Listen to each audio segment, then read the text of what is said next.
আসসালামু আলাইকুম সবাইকে। আশা করি সবাই অনেক অনেক ভালো আছো।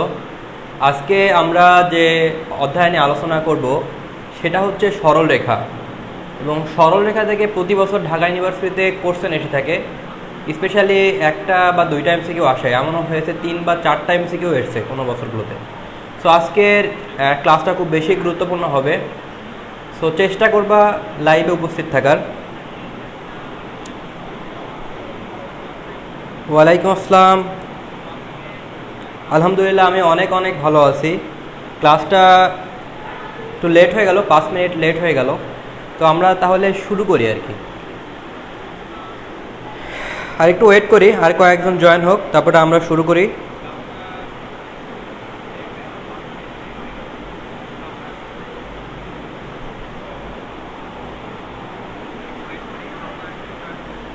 আমার কথা স্পষ্ট শোনা যায় কিনা এবং লেখা দেখা যায় কিনা একটু আমাকে কনফার্ম করো।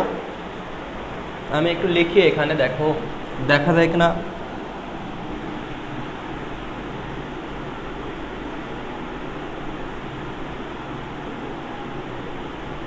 সরল রেখা, আজকে আমরা যেটা করব সেটা হচ্ছে সরল রেখা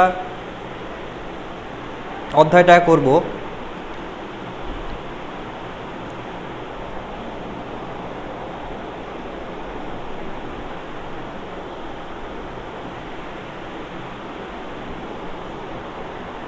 আচ্ছা,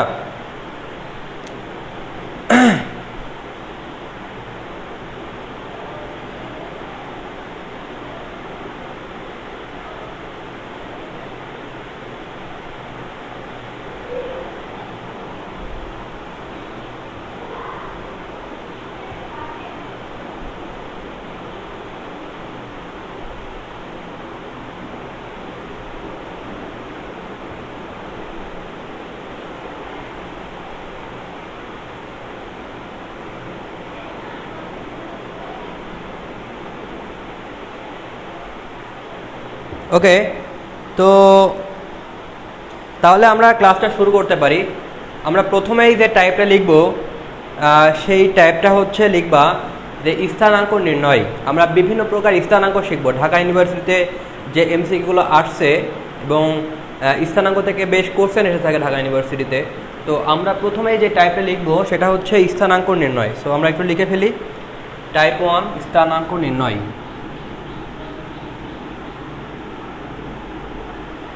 স্থানাঙ্ক নির্ণয়। আচ্ছা, ওকে। তো স্থানাঙ্ক নির্ণয়ের আমরা প্রথম যে টাইপটা স্থানাঙ্ক নির্ণয় করলাম, প্রথমে যে কেসটা করব এটা কতগুলো স্টেপে ভাগ করা। প্রথমে আমরা যেটা শিখবো সেটা হচ্ছে পোলার থেকে কার্তেশীয় স্থানাঙ্ক। পোলার থেকে কার্তেশীয় স্থানাঙ্ক নির্ণয়। পোলার থেকে কার্তেশীয় স্থানাঙ্ক নির্ণয়। আচ্ছা, তো এটা তোমরা অনেকেই পড়েছো, তারপর আমি আরেকবার রিভিউ করি এই টপিকটা। দেখা যায় না? তাহলে হয়তো একটু নেট প্রবলেম হতে পারে। আমার কথা স্পষ্ট শোনা যায়?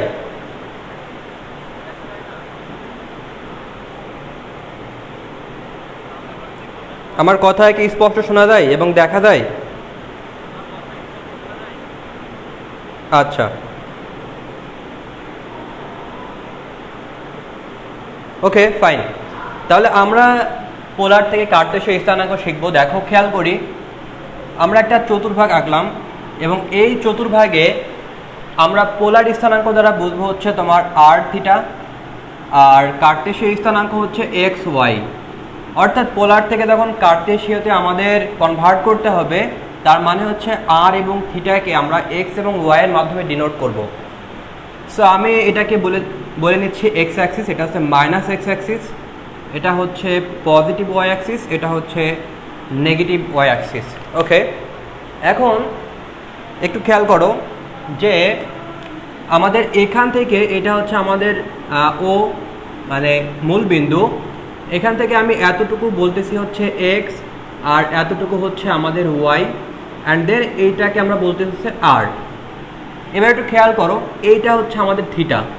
তাহলে দেখো আমাদের পোলার স্থানাঙ্ক বলতে বোঝায় আমাদের এই যে এই রেখাটা অর্থাৎ আর অতিভুজটা আমাদের এক্স অক্ষের সাপেক্ষে কতটুকু অ্যাঙ্গেল করতেছে সেই থিটা হচ্ছে এইটা, আর এটা হচ্ছে কি এক্স অক্ষের সাপেক্ষে কতটুকু সে হেলে আছে, এক্স অক্ষের সাপেক্ষে সে কতটুকু হেলে আছে আমার সেইটার বুঝে থেকে হচ্ছে আর, তাহার দৈর্ঘ্য হচ্ছে আর, এবং এই আরটা এক্স অক্ষ থেকে কতটুকু অ্যাঙ্গেল করে আছে সেটা হচ্ছে মূলত আমাদের থিটা।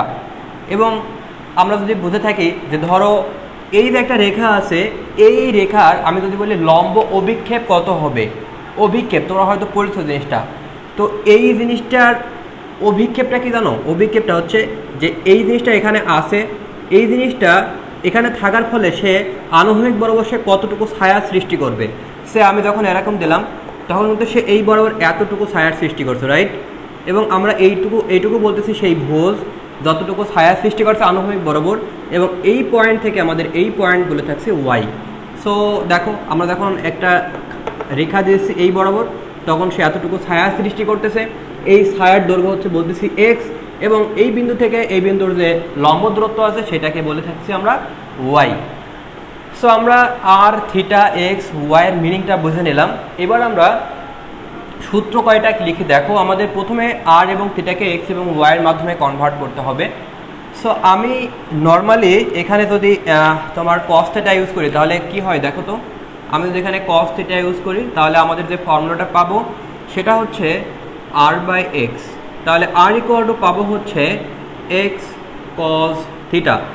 সিমিলার ওয়েতে আমি যদি এখানে সাইন থিটা নিয়ে কাজ করি তাহলে আমি পাবো হচ্ছে আর বাই হচ্ছে ওয়াই, সরি ভুল হচ্ছে আমার এই জায়গাটা হবে এক্স, এই জায়গাটা হবে আর। একটু খেয়াল করে দেখো, তোমরা ছোট্টবেলায় এটা ফন্দের মাধ্যমে মুখস্থ রাখতা। আর এখানে আমি পাবো হচ্ছে ওয়াই বাই হচ্ছে r. So y equal to আমি যেটা পাবো সেটা হচ্ছে r sine theta. So x equal to r cos theta এবং y equal to r sine theta. তার মানে খেয়াল করো এক্স এবং ওয়াইটা আমরা কিসের মাধ্যমে প্রকাশ করতে পারলাম? আমরা প্রকাশ করতেছি থিটা এবং আর এর মাধ্যমে। তো এছাড়া আমাদের আরও বেশ কিছু জিনিসপত্র আমাদের জানা লাগবে, সেটা যদি আমরা একটু বুঝে নিই। দেখো আমরা একটা ফর্মুলা জানি যে আমি যদি এরকম যদি লিখি যে 1 প্লাস কস 2 থিটা, তুমি এই সূত্রটা জানো, সেটা কি পড়েছো তুমি, যে 2 কস স্কোয়ার থিটা, এটা হবে আমাদের ফর্মুলা, রাইট? এখন যদি তোমার কাছে আমি এরকম বলি যে এই জিনিসটাকে আমি একটু ঘোরায় লিখি, দেখো সে 2 cos square theta equal to হবে না এখানে আমাদের কস 2 থিটা, রাইট? সো আমরা এই ফর্মুলাটা মোটামুটি জানি, এই ফর্মুলাটা আমরা জানি, right? 1 minus 1 plus cos 2 theta, 1 plus cos 2 theta হলে হবে আমাদের 2 কস স্কোয়ার থিটা। আর যখন আমরা এই জায়গাটা মাইনাস করবো তখন এই জায়গাটা আমাদের সাইন থিটা, ত্রিকোণমিতিক ফর্মুলা আছে। তো এখন আমরা এই জিনিসটাকে এই কস 2 থিটার একটা মিনিং আছে, হ্যাঁ? তো কস 2 থিটার মিনিংটা কি আমরা যদি একটু বুঝে নিই। দেখো একটু আগেই যেটা বললাম যে এখান থেকে আমি যদি তোমার কস থিটা ইউজ করি, সে এখানে আমাদের কস থিটা আছে, কস থিটা যদি বলি তাহলে আমাদের এখানে হবে এক্স বাই আর, রাইট? তাহলে খেয়াল করো 1 মাইনাস 2 কস থিটা মানে হচ্ছে এক্স বাই আর, তাহলে এখানে যদি ভ্যালু বসাও তাহলে পাবা x square r square equal to cos 2 theta. That means আমি এখানে কস 2 থিটার একটা মিনিং পাচ্ছি কি, দেখো কস 2 থিটার মিনিং পাচ্ছি হচ্ছে r square minus 2 x square by হচ্ছে আর স্কোয়ার, রাইট? এরকম একটা ভ্যালু কিন্তু আমি পাচ্ছি। আচ্ছা, এই জিনিসটা আমরা বুঝে নিলাম। এখন দেখো আমরা আর একটা কাজ করি, সেটা হচ্ছে যখন আমি এই 2টা লিখবো না, that means 1 plus cos theta, এটার ফর্মুলা কি বলতে পারবা? খেয়াল করো যখন আমি এখানে 2 থিটা লিখছিলাম, তখন এখানে লিখতেছি 2 কস স্কোয়ার থিটা, শুধুমাত্র থিটা লিখতেছি, দ্যাট মিনস 1 থিটা। একটু খেয়াল করো তো, যখন এখানে 2 লিখতেছি তখন আমি এখানে 1 লিখতেছি, অর্থাৎ আমাদের হাফ হয়ে যাচ্ছে না? দেখো তো এখানে 2 লিখতেছি তখন এখানে 1 লিখতেছি, তাহলে এখানে যখন আমি মুছে দিব, দ্যাট মিনস এখানে 1 লিখবো, তখন এখানে হবে আমাদের হাফ হবে, এখানে হাফ হবে, যখন এখানে 1 হবে তখন এখানে হাফ হবে। তাহলে আমি লিখতে পারি এই জায়গাটা θ/2। Okay fine. এবার আমরা তাহলে যে কাজটা করব সেটা হচ্ছে আমরা এখানে θ/2 লিখবো, এই জায়গাটা শুধু থিটা লিখবো। তাহলে cos থিটার আমরা এখন মিনিংটা কী পাবো বলো তো? এখন আমরা যে মিনিংটা পাবো, তোমার কাছে এরকম এই রিলেটেড কোনো কিছু যদি থাকে θ/2 আছে, তখন এইবার তোমার যে কাজটা করতে পারবে কি জানো, যে শুধুমাত্র আমাদের এই cos থিটার যে ভ্যালুটা আছে এটা এই পাশে যদি নিয়ে আসো, তাহলে কি হবে 1 minus cos theta equal to এখানে হবে না কত দেখো, 2 cos স্কোয়ার θ/2 এরকম কিছু আমরা পাচ্ছি। তো একটু ভুল হচ্ছে হয়তো আমার, এই জায়গাটা 1 plus cos 2 theta 1 plus cos 2 theta 2 cos square theta 1 minus ও আচ্ছা আচ্ছা আমার একটু ভুল হয়েছে হয়তো, রাইট? প্রথম থেকে হয়তো একটু ভুল হচ্ছে আমার। হ্যাঁ রাইট রাইট, সূত্রে ভুল হয়েছে, ঠিক বলেছো, আমি একটু খেয়াল করি নাই আসলে এই জায়গাটা মাইনাস হবে, এই জায়গাটা আমি খেয়ালই করি নাই। ওকে আচ্ছা, সরি ফর দ্যাট, আমি এই জায়গাটাতে একটু ভুল লিখে ফেলছি। দেখো জাস্ট আমাদের যে দুইটা জিনিস জানলেই চলবে, সেই দুইটা জিনিস আমি তোমাদের একটু লিখে দিই। যে যখন আমরা এখানে লিখবো হচ্ছে 1 মাইনাস cos থিটা, আর আরেকটা অংশ জেনে রাখলে চলবে যে 1 প্লাস হচ্ছে cos থিটা, এই দুইটা জিনিস। তো 1 মাইনাস cos থিটা করলে আমরা পড়বো হচ্ছে 2 sin স্কোয়ার θ/2, আর আরেকটা জিনিস হচ্ছে 1 প্লাস cos থিটা হলে আমরা এখানে পড়বো 2 cos স্কোয়ার θ/2। এখন আমাদের দুইটা মিনিং জানলে চলবে, এক হচ্ছে যে আমাদের এই জিনিসটার মিনিং জানতে হবে, এবং আরেকটা হচ্ছে আমাদের এই জিনিসটার মিনিং জানলে চলবে। এই দুইটা জিনিসের মিনিং জানলেই মূলত আমাদের চলবে। তো এখন খেয়াল করো 1 মাইনাস cos থিটা মানে কত? cos থিটা মানে হচ্ছে x/r, দ্যাট মিনস আমাদের এই জায়গাটাতে হবে x/r ইকুয়াল টু এখানে হবে না 2 sin স্কোয়ার θ/2, এরকম আমাদের আসতেছে। আচ্ছা, আর যখন এখানে প্লাস করব তখন আমাদের যে জিনিসটা আসতেছে সেটা কি দেখো, যে 1 plus x/r equal to cos square θ/2, that means এটাকে আমরা যদি লিখি তাহলে এখানে পাবো হচ্ছে r প্লাস এক্স বাই হচ্ছে r, আর এই যে এইটাকে যদি আমরা লিখি তাহলে আমরা লিখতে পারবো হচ্ছে r মাইনাস এক্স বাই হচ্ছে r। দ্যাট মিনস এই যে ভ্যালুটা আমাদের মুখস্থ রাখলে চলবে। হ্যাঁ, আমাদের এই যে ভ্যালুটার যে 2 sin স্কোয়ার θ/2, এটার মানে হচ্ছে r minus x by r, আর যখন আমি বলবো 2 cos স্কোয়ার θ/2 তার মানে এর মানে বুঝবো r plus x by r। এই জিনিসটা আমাদের জানলে মূলত যে কোনো ম্যাথ আমরা ইজিলি করতে পারবো। এই দুইটা জিনিসের সাথে আমাদের এই দুইটা সূত্র মুখস্থ রাখলে চলবে। সো আমাদের এই জিনিসগুলো বুঝলে অনেক কঠিন ম্যাথও করা যায় আর কি। আচ্ছা, তো আমি ঢাকা ইউনিভার্সিটির একটা উদাহরণ লিখি, তাহলে বিষয়টা ক্লিয়ার হতে পারবো। হ্যাঁ, একটু ভুল হয়েছিল, সূত্রটা আসলে প্রথম দিকে একটু ভুল হয়েছিল। সো আমরা একটা উদাহরণ দেখি, তাহলে বিষয়টা ক্লিয়ার হতে পারবো। আমি তোমাদের একটা উদাহরণ লিখি, যে একটা উদাহরণ দেওয়া রয়েছে যে 2r sin square θ/2 equal to 1 এর কার্টেসীয় সমীকরণ,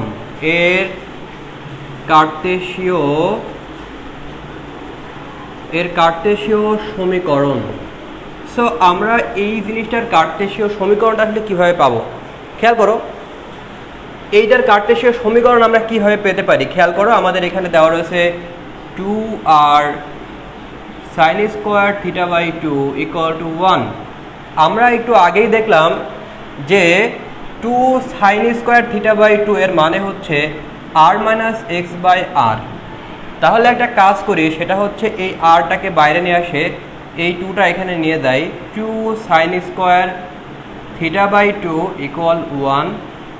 আর এটার একটা মিনিং জানি আমরা, এটার মিনিং কি r minus x by r equal 1। তাহলে এটা কাটা যায়। এখন দেখো r এর একটা মিনিং আছে, r মানে তোমরা সবাই জানো, r মানে কি √x² plus y square. So আমরা কি করবো এখন দেখো, জাস্ট আমরা এই পাশে যদি এই পাশে নিয়ে আসি, r equal to 1 plus x, r এখন মানে কি, আর মানে হচ্ছে root over x square plus y square 1 plus x, and then তুমি এটাকে যদি ক্যালকুলেশন করো, স্কোয়ার করো, তাহলে কি পাবা 1 plus 2x plus x square, x কাটা যায়, তাহলে y square equal to 2x plus 1। So এই কোশ্চেনটা আসছিল ঢাকা ইউনিভার্সিটিতে 18-19 সালে, এটা ডিইউতে আসছিল 18-19 সালে আসছিল এটা। ওকে, সো এই যে কার্টেশীয় স্থানাঙ্ক পোলার থেকে কার্টেশীয় স্থানাঙ্ক আমরা একটা ম্যাথ করলাম। ওকে, এবার আমরা আরেকটা ম্যাথ যদি করি, তাহলে আরেকটু ক্লিয়ার হতে পারবো। সে ফর এক্সাম্পল, ক্লিয়ার না?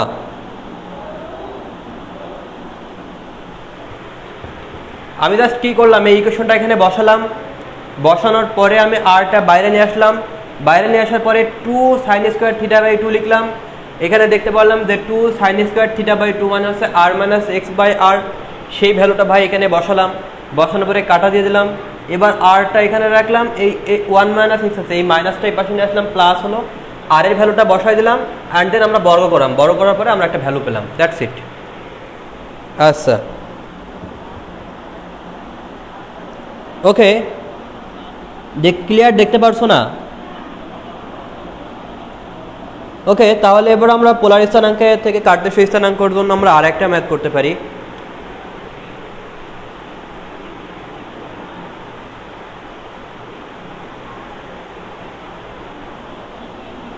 এখন দেখতে পাও কি? এখন কি দেখা যায়? এখন দেখা যায়?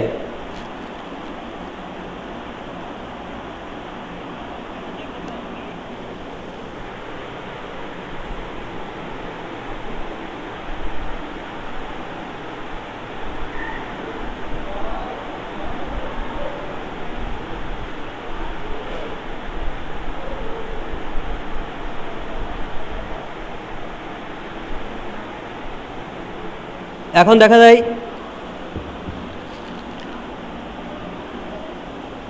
এখন কি দেখা যায়?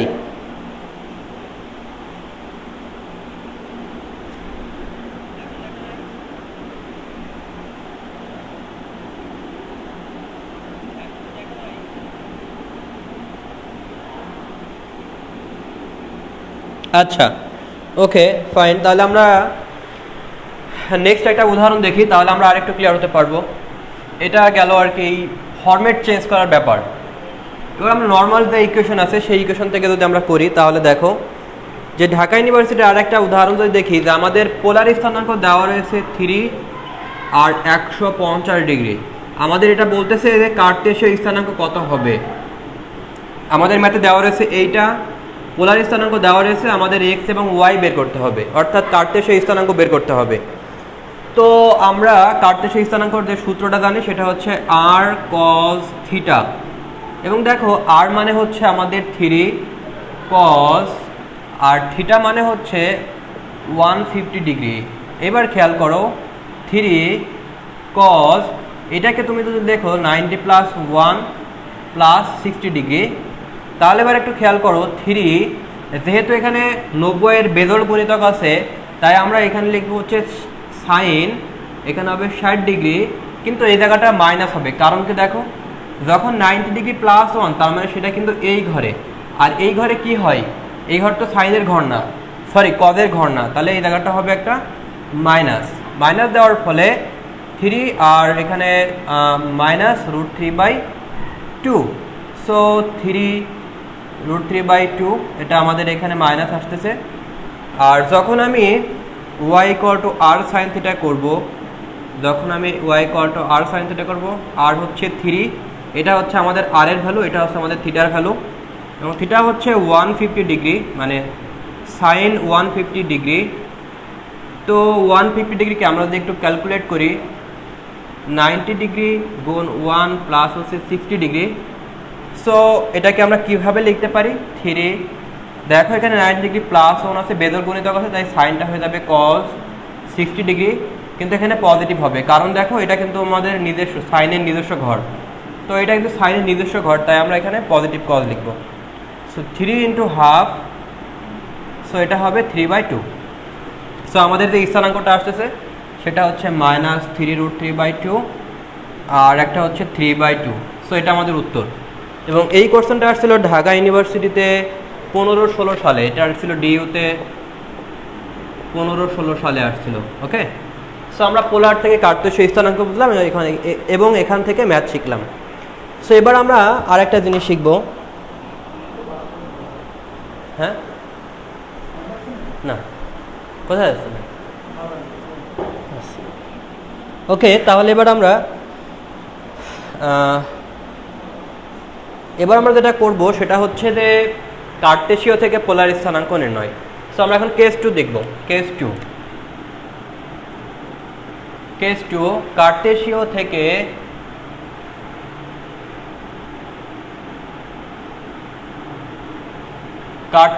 থেকে পোলার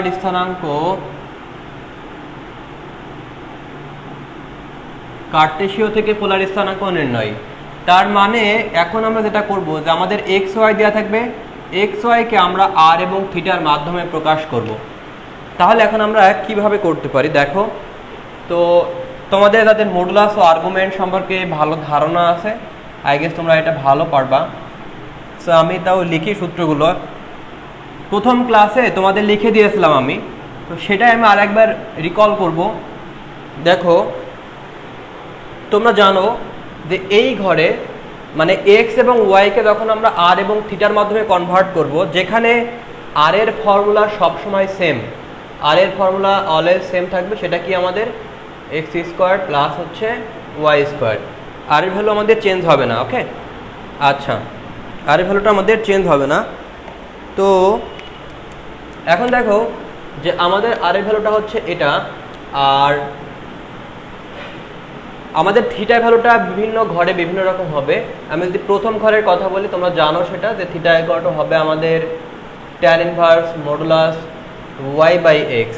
তারপরে আমি যদি এই দ্বিতীয় ঘরে লিখি, আমাদের দ্বিতীয় ঘরে থিটার ভ্যালুটা হবে হচ্ছে pi minus tan inverse modulus y/x।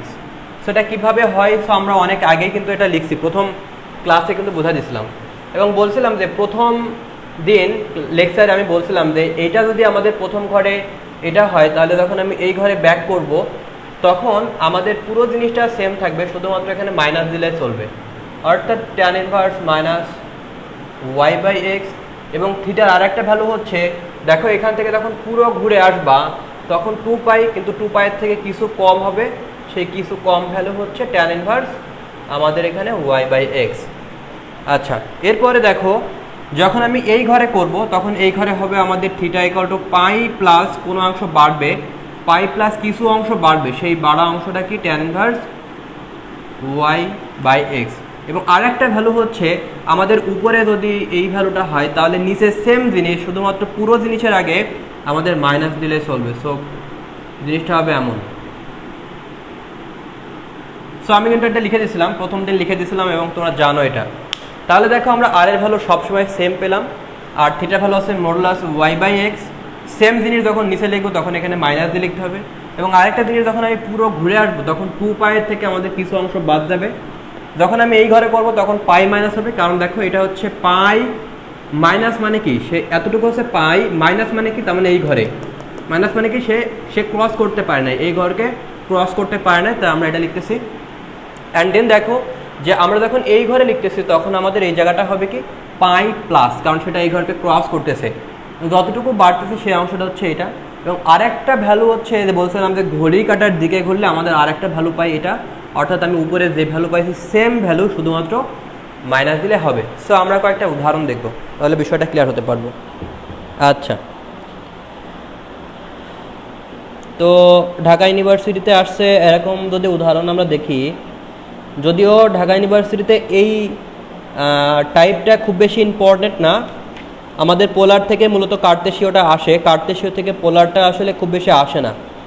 তো আমি জাস্ট একটা উদাহরণ বলি, এখানে দেখায় ঢাকা ইউনিভার্সিটিতে আসে না, অন্য ইউনিভার্সিটিতে আসে।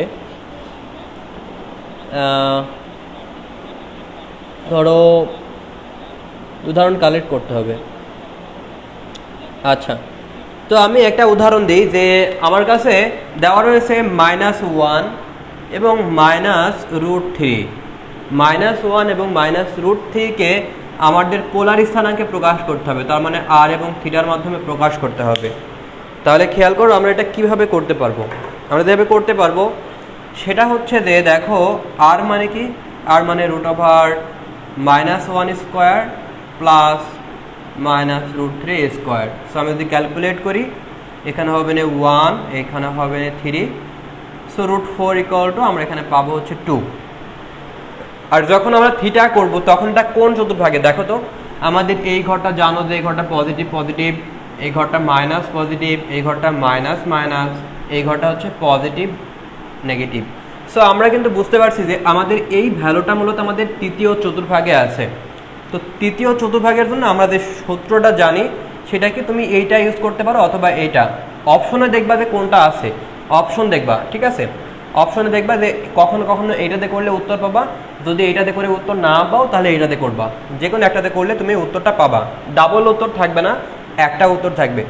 সো আমাদের থিটা = আমি ধরো এইটা ইউজ করি পাই প্লাস ট্যান ইনভার্স, আমাদের এখানে আসবে মডুলাস y/x।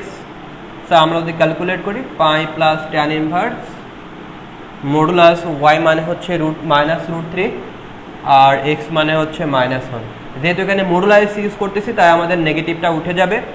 নেগেটিভটা যদি উঠে যায় তাহলে আমাদের থাকে কি দেখো, আমাদের নেগেটিভটা উঠে গিয়ে আমাদের শুধুমাত্র √3 থাকে, tan√3। তো tan√3 ভ্যালু কত তোমরা সবাই জানো, এটা ভ্যালু হচ্ছে π/3। সো π/3 হয় তাহলে আমাদের এখানে কত হচ্ছে 4π/3। সো এটা আমাদের উত্তর, বুঝতে পারছো? আচ্ছা,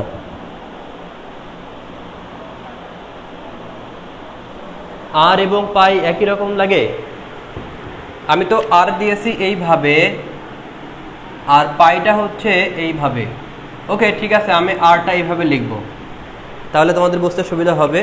এটা আসছিল জেইউতে 14-15 সালে, এই কোশ্চেনটা আসছিল জেইউতে 14-15 সালে এবং ইসলামিক ইউনিভার্সিটিতে আসছিল 16-17 সালে। সো এটা ঢাকা ইউনিভার্সিটির জন্য ইম্পর্টেন্ট না, এটা ঢাকা ইউনিভার্সিটির জন্য আসে না। সো আমাদের আগের যে টপিকটা করলাম যে পোলার থেকে কার্তেশীয়, ওইটা আসে। কার্তেশীয় থেকে পোলার, এটা ঢাকা ইউনিভার্সিটির জন্য আসে না, বাট আদার্স ভার্সিটির জন্য জেনে রাখা ভালো। ওকে, সো আমাদের কেস 2টা হয়ে গেল। এবার আমরা যেটা শিখব ঢাকা ইউনিভার্সিটির জন্য, আমরা এবার যে জিনিসটা শিখব সেটা হচ্ছে যে আয়তক্ষেত্র, বর্গক্ষেত্র, কেস 3 লেখো। আয়তক্ষেত্র, বর্গক্ষেত্র, রম্বস, সামান্তরিকের 3টে শীর্ষবিন্দু দেওয়া থাকলে চতুর্থ শীর্ষবিন্দু স্থানাঙ্ক নির্ণয়। আচ্ছা, সো আমরা এখন যেটা শিখব সেটা হচ্ছে যে কেস 3 লিখো। কেস 3-তে যেটা লিখবা আর সেটা হচ্ছে যে কেস 3-তে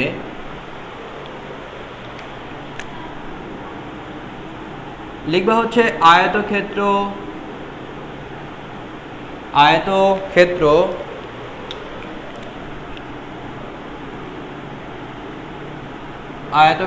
বর্গক্ষেত্র, রম্বস, তারপরে হচ্ছে সামান্তরিকের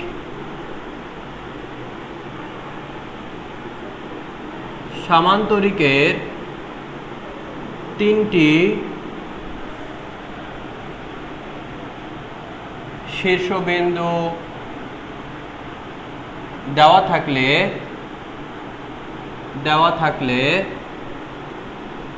চতুর্থ শীর্ষবিন্দু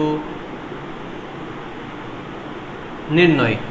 দেখো আয়তক্ষেত্র, বর্গক্ষেত্র, রম্বস, সামান্তরিকের 3টে শীর্ষবিন্দু দেওয়া থাকলে চতুর্থ শীর্ষবিন্দু নির্ণয়। তো আমি প্রথমে একটু কনসেপ্টটা ক্লিয়ার করি অ্যান্ড দেন হচ্ছে শর্টকাটটা তোমাদের মনে রাখতে ইজি হবে। তো নর্মালি ধরো আমি একটা আয়তক্ষেত্র আঁকলাম। এই আয়তক্ষেত্রের আমি এটা এ বিন্দু বললাম, এটা বি বিন্দু বললাম, এটা সি বিন্দু, এটা ডি বিন্দু, এবং তুমি এই জিনিসটাকে ধরে নাও হচ্ছে x1, এটাকে y1, এটাকে x2, এটাকে y2, এটা হচ্ছে x3, এটা হচ্ছে y3, এটা হচ্ছে y2, এটা হচ্ছে x4, এটা হচ্ছে y4। সে ফর এক্সাম্পল আমি তোমাকে বললাম যে তোমার কাছে a এর ভ্যালু দেওয়া আছে, b এর ভ্যালু দেওয়া আছে, c এর ভ্যালু দেওয়া আছে, আমাদের d এর ভ্যালুটা কত, d এর ভ্যালুটা কত। একটু খেয়াল করো, আমি এই জিনিসটাকে লিখি কিভাবে দেখো, a b c d। খেয়াল করো a b c d, এই আমাদের চতুর্ভুজে আমাদের কর্ণ কোনগুলো দেখো তো, কর্ণ এ এবং সি, বি এবং ডি। তার মানে আমরা বুঝতে পারলাম আমাদের মূলত একটা ঘর, একটা তারপরে আর একটা হবে না, মাঝখানে দুইটা, এটা হচ্ছে আমাদের কি হবে, এই যে এইটাকে আমরা বলবো হচ্ছে কর্ণ, এটাকে বলবো হচ্ছে আমরা কর্ণ। বি এবং ডি যদি থাকে, বি এবং ডি, আমরা এটাকে বলবো হচ্ছে কর্ণ। তাহলে খেয়াল করো, যদি তোমার কাছে আমি বলি যে ভাই তোমার কাছে আছে পি কিউ আর এস, তাহলে তুমি আমাকে বলবা যে ভাই এখানে কর্ণ হবে পি এবং আর হবে কর্ণ, এবং কিউ এবং এস হবে কর্ণ। আচ্ছা, তাহলে আমরা একটা জিনিস বুঝে নিলাম, কনসেপ্টটা বুঝে নিলাম। এবার একটু খেয়াল করো, আমরা এই ধরনের ম্যাথের ক্ষেত্রে কীভাবে করি যে আমাদের এ বি সি ডি, আমাদের তিনটা স্থানাঙ্ক দেওয়া থাকবে, সে এ বি সি দেওয়া আছে, আমাদের ডি বের করতে হবে। বা এমন বলতে পারে যে আমাদের এ বি ডি দেওয়া আছে, আমাদের সি বের করতে হবে, এরকম বলতে পারে, যে কোনোভাবে বলতে পারে। সো আমাদের যে কাজটা করতে হবে, নর্মালি আমরা ম্যাথটা কীভাবে করতাম, আমরা একাডেমিকে যে কাজটা করতাম সেটা হচ্ছে আমাদের যে কর্ণটা আছে, ধরো আমি এ এবং সি এর ক্ষেত্রে যদি হিসাব করতে চাই, তাহলে আমাদের যে কাজটা করতাম সেটা হচ্ছে x1 প্লাস হচ্ছে x3 বাই হচ্ছে 2, এইটার কর্ণ ইকুয়াল টু আমরা করতাম বিডির কর্ণ। এটা এসির কর্ণ এবং বিডি কর্ণ আমরা যদি প্রথমে ভুজ নিয়ে ক্যালকুলেট করি, তাহলে একটু খেয়াল করো, আমাদের ভুজ নিয়ে ক্যালকুলেট করলে আমাদের এখানে হবে না x2 প্লাস হচ্ছে x4 বাই হচ্ছে 2। খেয়াল করো আমি এখানে কি বলতেছি, আসলে মূলত আমি এখানে যেটা করতেছি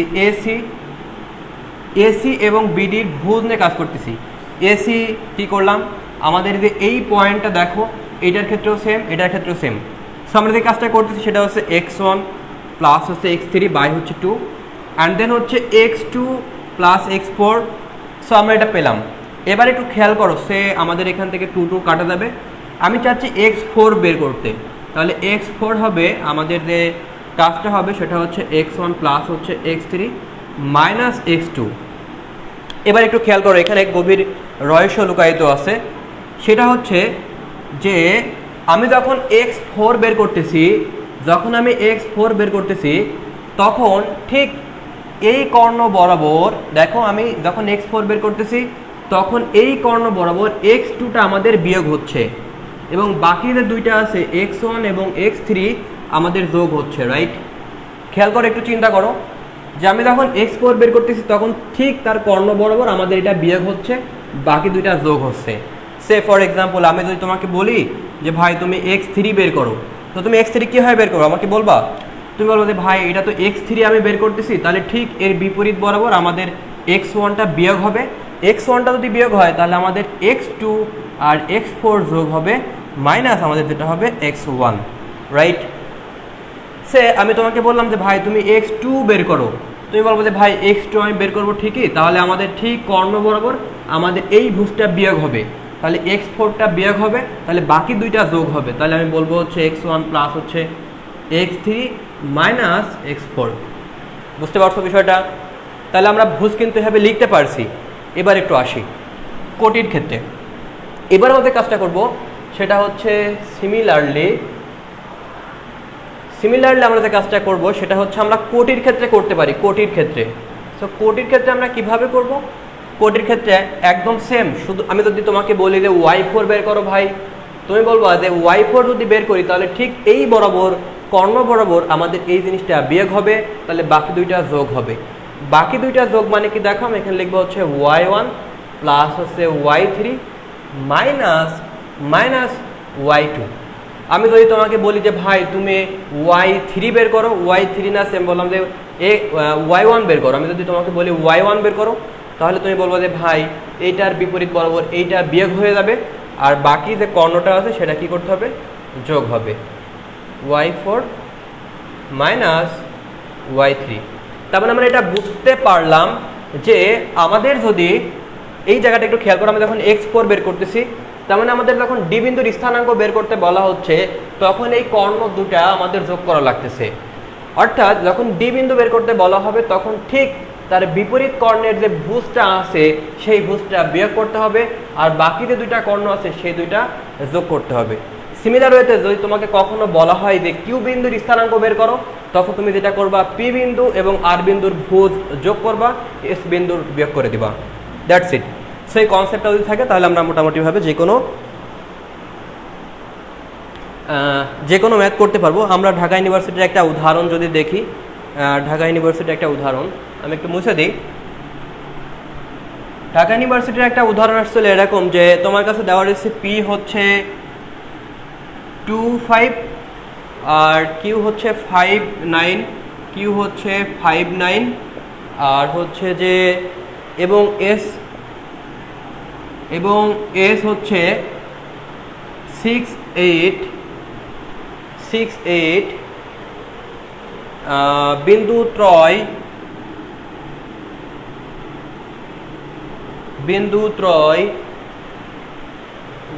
ত্রয় পি কিউ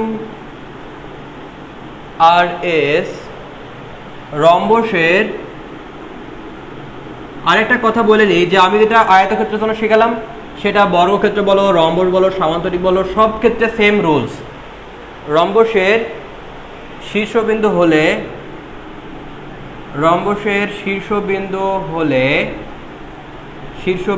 হলে আর এর স্থানাঙ্ক কত হবে? আর এর স্থানাঙ্ক, হ্যাঁ, আর এর স্থানাঙ্ক কত হবে? তাহলে দেখো তোমার কাছে এই কোশ্চেনটা দেওয়া রয়েছে, এখন এটা সমাধান করতে হবে। খেয়াল করো এখানে কি দেওয়া রয়েছে মূলত দেখো তো, আমাদের যেটা দেওয়া রয়েছে সেটা পি কিউ আর এস। তো আমরা কিন্তু এখন চিত্র না কি ম্যাথ করতে পারবো। আমাদের কি চাইছে দেখো তো, আর এর স্থানাঙ্ক। তাহলে আর এর স্থানাঙ্ক যদি চাই আমাদের, তাহলে আমি যদি ভুজ বের করতে চাই তাহলে কি করতে হবে বলো? আর এর স্থানাঙ্ক বলেছে মানে কি? আর এর স্থানাঙ্ক মানে হচ্ছে আমাদের এই বরাবর পি এর স্থানাঙ্কটা বিয়োগ করতে হবে, কিউ এবং এস এর যোগ করতে হবে, অর্থাৎ কিউ এবং এস যোগ করতে হবে এবং পি এরটা বিয়োগ করা লাগবে, রাইট? মার্কারে কালি ফুরাই গেছে। এটা যেটা বললাম যে আমাদের কিউ এবং এসটা যোগ করা লাগবে আর পিটা বিয়োগ করা লাগবে। সো আমরা যদি এই জিনিসটা বুঝে থাকি তাহলে কিউ এর জন্য কত হবে দেখো তো, কিউ এর জন্য হচ্ছে 5 এবং এস এর জন্য কত হবে বলো তো? এস এর জন্য হচ্ছে 6 আর মাইনাস পি এর জন্য হচ্ছে 2, তাহলে 6 + 11 এটা হবে 9। সিমিলার ওয়েতে আমরা যদি কোটি বের করতে চাই তাহলে কিউ এর কোটি হচ্ছে 9 আর এস এর কোটি হচ্ছে 8 মাইনাস পি এর কোটি হচ্ছে 5, তাহলে 8 8 16 17, 17 থেকে 5 বাদ দাও তাহলে 12। সো আমাদের স্থানাঙ্কটা হচ্ছে 9 12। এবং এই কোশ্চেনটা আসলে ঢাকা ইউনিভার্সিটিতে 17-18 সালে, বুঝতে পারছো? আচ্ছা, ওকে। সো আই গেস তোমরা এখন বুঝতে পেরেছো। অনেকে 3-4 লিখেছো, 3-4 কেন হবে? অনেকে 9-15 লিখেছো, কিন্তু আলটিমেট অ্যান্সার হবে 9,12। আচ্ছা, ওকে। এবার আমরা যেটা করব সেটা হচ্ছে যে অন্তর্বিভক্তকরণ এবং বহির্বিভক্তকরণ। সো আমরা এখন যেটা করব সেটা হচ্ছে প্রথম কেস 4 লিখবা যে অন্তর্বিভক্তকরণের ফলে স্থানাঙ্ক নির্ণয়, অন্তর্বিভক্তকরণের ফলে স্থানাঙ্ক নির্ণয়। সো আমরা এখন কেস 4 করব। কেস 4 যেটা করব সেটা হচ্ছে অন্তর্বিভক্তকরণের ফলে স্থানাঙ্ক নির্ণয়। সো আমি মুছে দিলাম।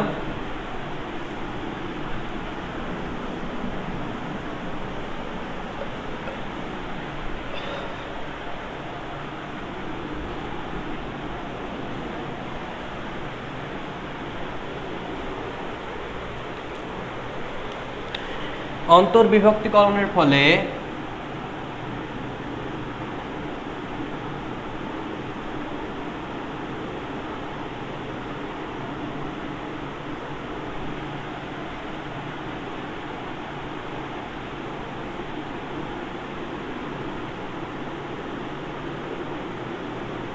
আচ্ছা, তো অন্তর্বিভক্তিকরণের ফলে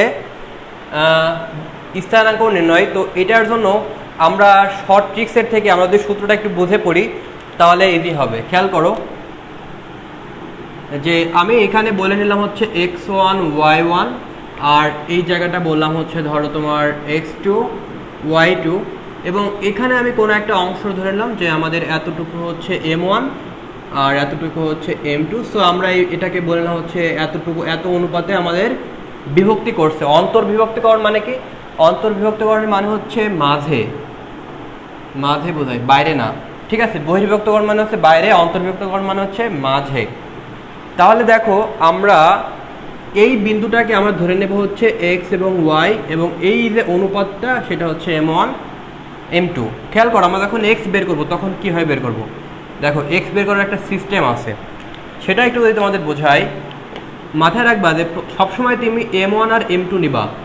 যখন তুমি ভুজ নিয়ে কাজ করবা তখন তুমি এখানে x1 নিবা, আর তখন তুমি এখানে x2 নিবা। যখন তুমি কোটি বের করতে চাইবা তখন এখানে m1:m2 নিবা, আর তখন এখানে তুমি কোটিটা নিবা। আচ্ছা, এবার খেয়াল করো, এবার কাজ হচ্ছে যে তোমার কোনাকুনি গুণ করতে হবে।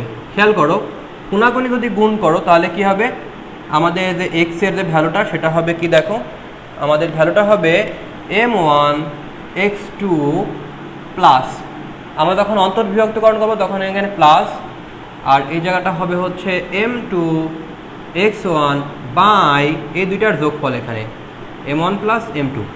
শর্ট একটা ট্রিক্স বলে দিই তোমার যে কাজটা করতে হবে, আমাদের এখানে যেটা দেওয়া থাকবে এইটার সাথে গুণ হবে এইটার, আর যখন এইটা দেওয়া থাকবে এইটার সাথে গুণ হবে এটার।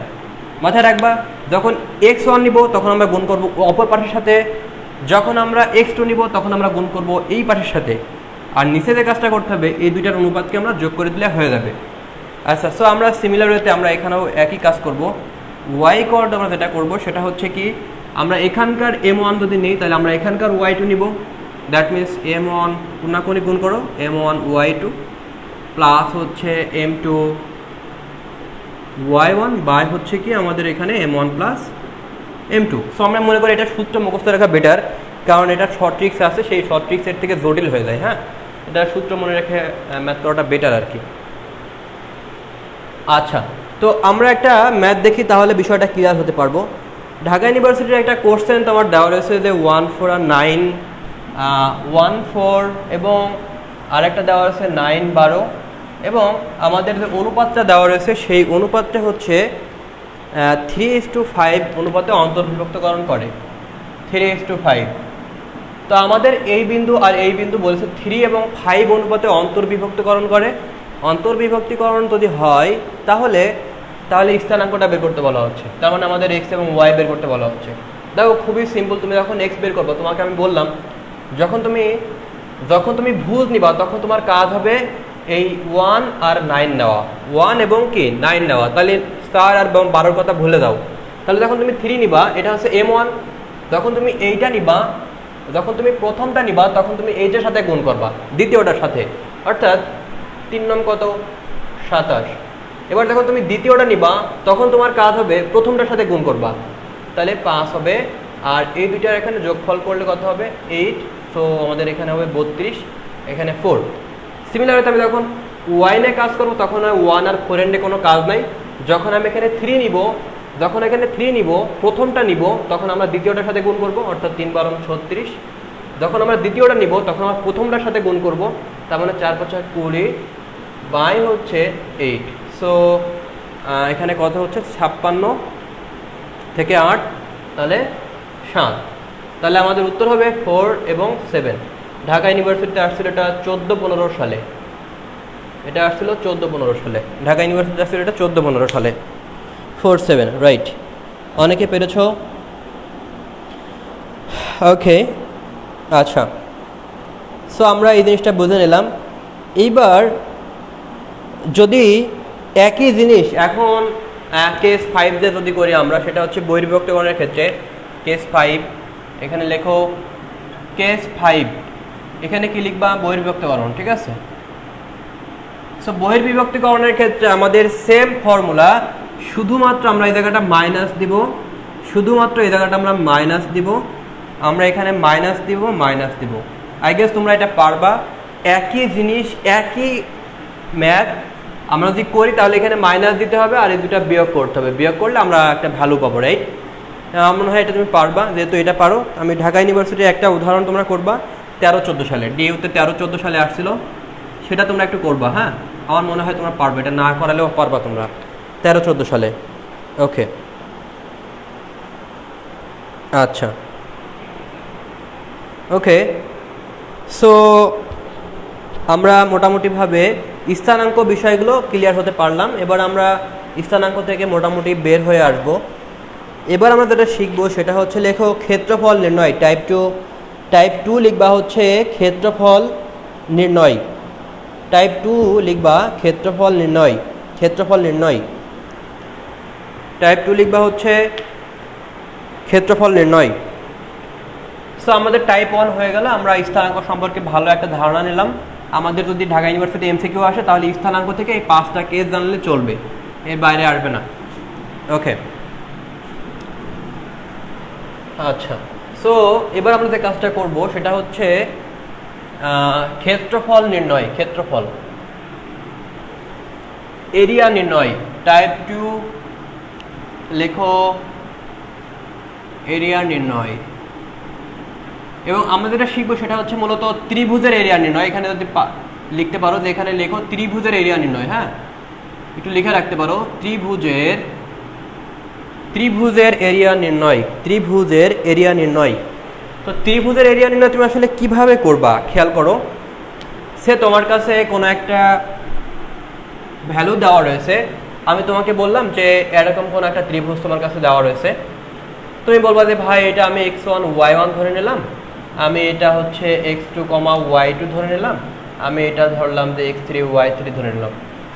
তো নর্মালি আমরা ত্রিভুজের ক্ষেত্রফল কিভাবে করি? আমরা যেটা করি সেটা হচ্ছে আমরা x1 y1 1, x2 y2 1, x3 y3 1, এরকম একটা ভ্যালু আমরা ধরে করে নিই। যে আমরা কি করি x1 y1 1 ধরি, x2 y2 1, x3 y3 1, and then আমরা ম্যাথ করি।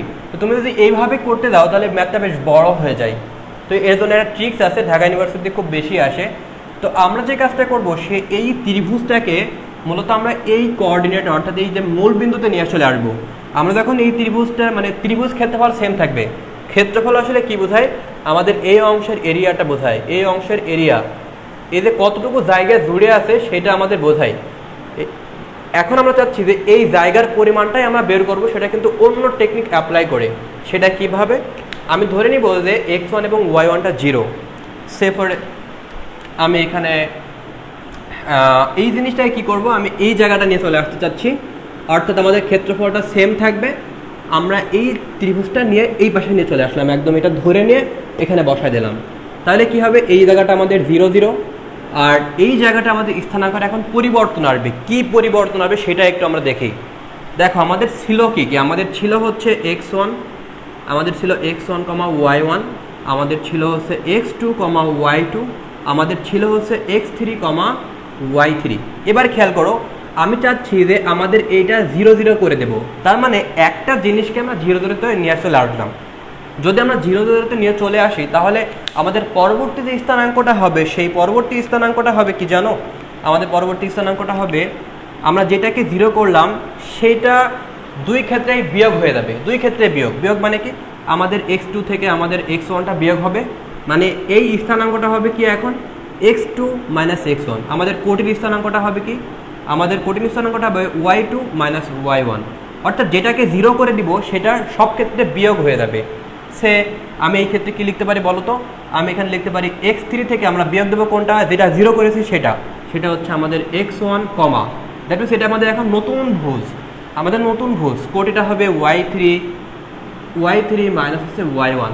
তাহলে আমাদের এখন এই স্থানাঙ্কটা কি হয়ে যাবে বলো তো? আমরা এখন বলতে পারি স্থানাঙ্কটা হবে x2 - x1 আর y2 মাইনাস হচ্ছে y1।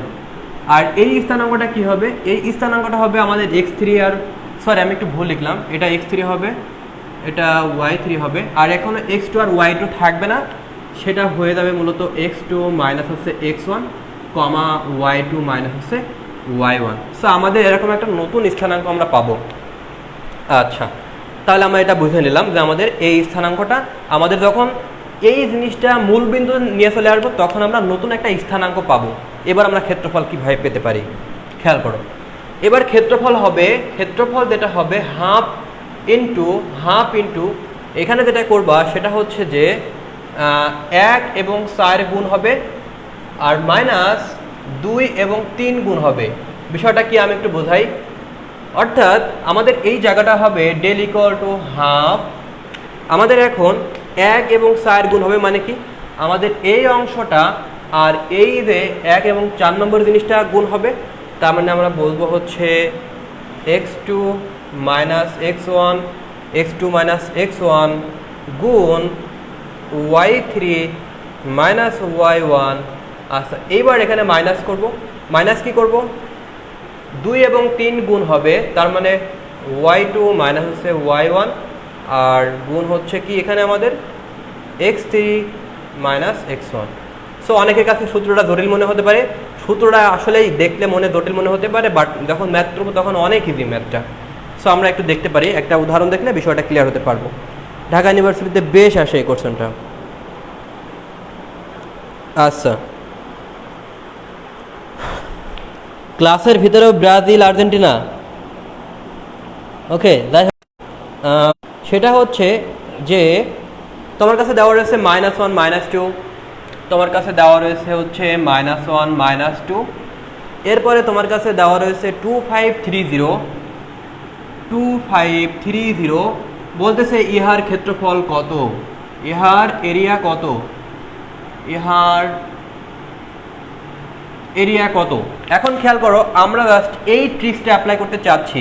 তো এই ট্রিক্সটা আমরা কিভাবে অ্যাপ্লাই করব খেয়াল করো। আমরা যদি একটু খেয়াল করি যে আমরা চাচ্ছি যে এই তিনটা জিনিসের ভিতরে যে কোনো একটাকে 0 করে দিতে, সে আমি চাচ্ছি এই জিনিসটাকে 0 করে দিব। তো আমি যখন ওই জিনিসটাকে 0 করে দিব, আমি এটাকে 0 0 করে দিলাম। 0 0 করে দেওয়ার পরে এবার আমাদের যে স্থানাঙ্কটা হবে এইটা বিয়োগ এইটা, তাহলে 2 থেকে 1 বাদ দাও। আমরা যেটা করবো 2, আমার এখানে যেটা করবো সেটা হচ্ছে 2 বিয়োগ এইটা, তো মাইনাস মাইনাসে প্লাস হয়ে যাবে না, তাহলে এখানে লিখবো হচ্ছে আমরা 3। তারপরে 5 থেকে তুমি 2 বাদ দাও, তো মাইনাস মাইনাস আবার প্লাস হয়ে যাচ্ছে, তাহলে এখানে 7 হবে। এরপরে দেখো আমরা 3 থেকে 1 বাদ দাও, তাহলে 3 মাইনাস মাইনাস 1, তাহলে এখানে হবে হচ্ছে 4, তারপরে 10, এখানে হবে 12।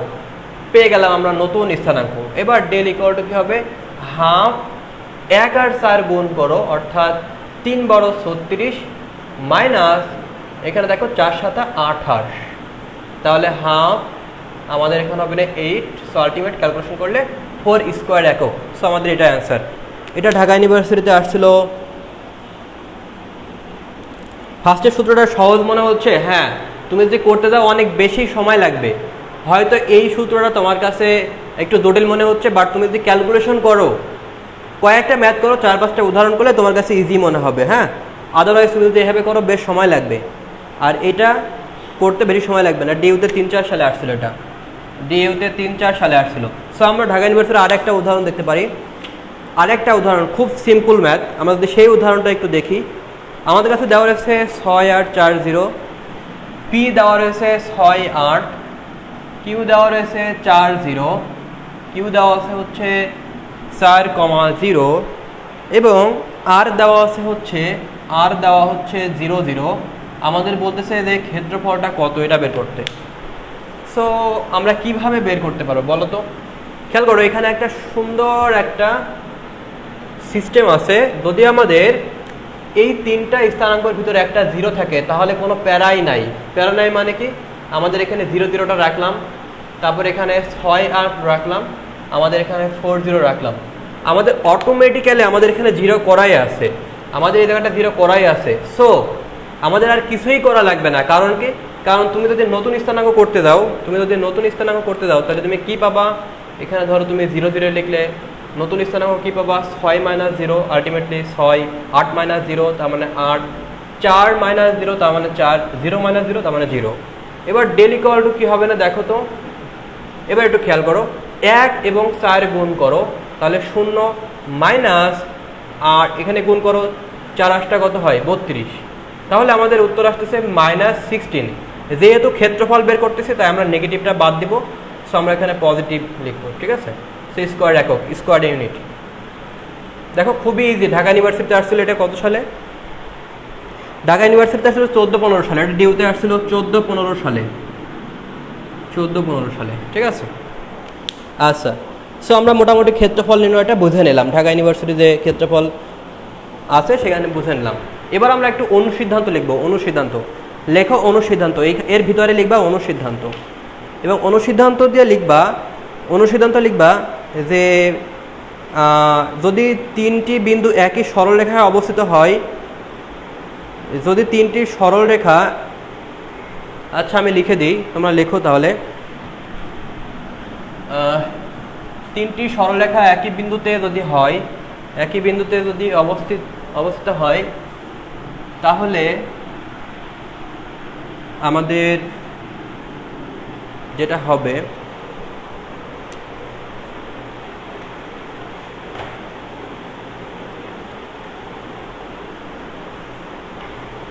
লিখবা যেটা সেটা হচ্ছে, এখানে লেখো অনুসিদ্ধান্ত।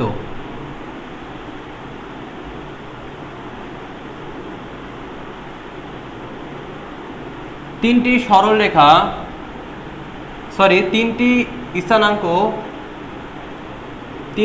স্থানাঙ্ক একই বিন্দুতে, না ওয়েট, তিনটি সরলরেখা, তিনটি স্থানাঙ্ক যদি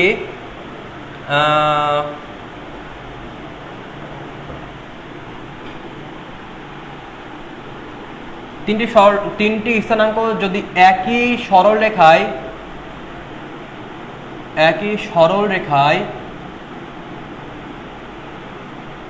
অবস্থিত হয়,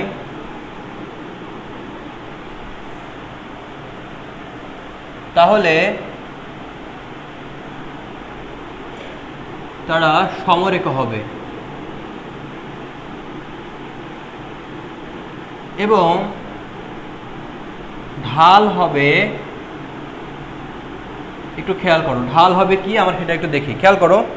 তোমাকে বলা হচ্ছে যে তিনটা বিন্দু একই সরলরেখায় অবস্থিত হতে হবে। এখানে একটা বিন্দু, এখানে একটা বিন্দু, এখানে একটা বিন্দু। তাহলে দেখো এরকম হচ্ছে, তো সমরেখা হবে আর ঢাল হবে কত আমরা সেটা দেখবো। এবং আরেকটা জিনিস মাথায় রাখবা, সমরেখা হবে এবং আরেকটা জিনিস লিখে রাখতে পারো, সেটা হচ্ছে ক্ষেত্রফল শূন্য হবে, ক্ষেত্রফল শূন্য হবে। আর এর পাশাপাশি আমরা ঢাল কি হবে সেটা একটু দেখব।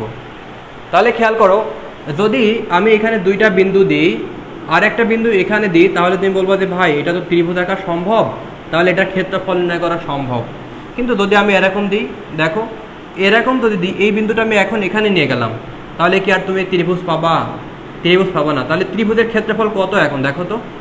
এটার ক্ষেত্রফল শূন্য না, কারণ এই বিন্দুটা আমি এখন এখানে নিয়ে গিয়েছি। তাহলে আমি এখন তিনটা বিন্দু দিয়ে আমরা এখন ত্রিভুজ গঠন করতে পারছি না, তাই আমি বলছি ক্ষেত্রফলটা শূন্য হয়ে যাচ্ছে। এবং এই ক্ষেত্রে ঢালটা কি হবে দেখো, তারা একই সরলরেখায় আছে না, তাহলে ঢালটা কেমন হবে খেয়াল করো তো। আমি যদি এখানে x1 বলি, এই জায়গাটা যদি y1 বলি, এই জায়গাটা যদি x2, y2 বলি, আর এই জায়গাটা x3, y3 বলি, তাহলে আমাদের যেটা হবে যে আমি এখানকার ঢাল যদি m1 ধরি এতটুকু অংশের, আর এতটুকু অংশের যদি m2 বলি, তাহলে আমি বলতেই পারি যে আমাদের m1 এবং m2 ঢালটা সমান হবে, কারণ তারা একই সরলরেখায় আছে।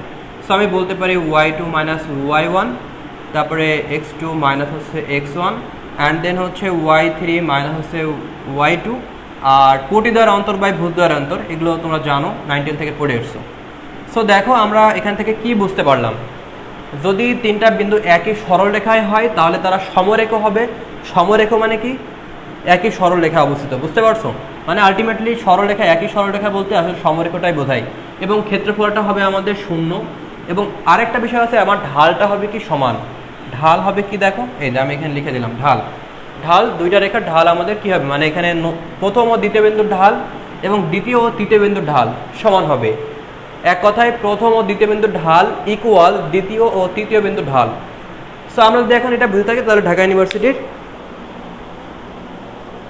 তাহলে আমরা ঢাকা ইউনিভার্সিটির উদাহরণ দেখতে পারি। ঢাকা ইউনিভার্সিটিতে যে উদাহরণটা আসছিল সেটা যদি আমরা একটু দেখি, ঢাকা ইউনিভার্সিটিতে যে উদাহরণটা আসছিল 2 - 1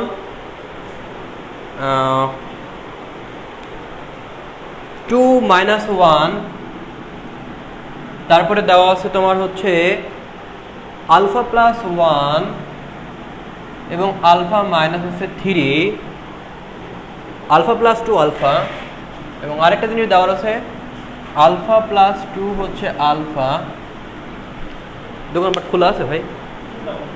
এই মার্কেটে পাওয়া যাবে নাকি? আছে, তাহলে একটা কালো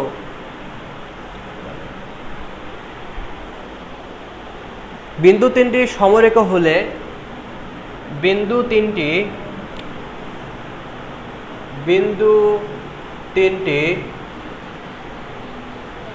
সমরেখা হলে আলফার ভ্যালু কত?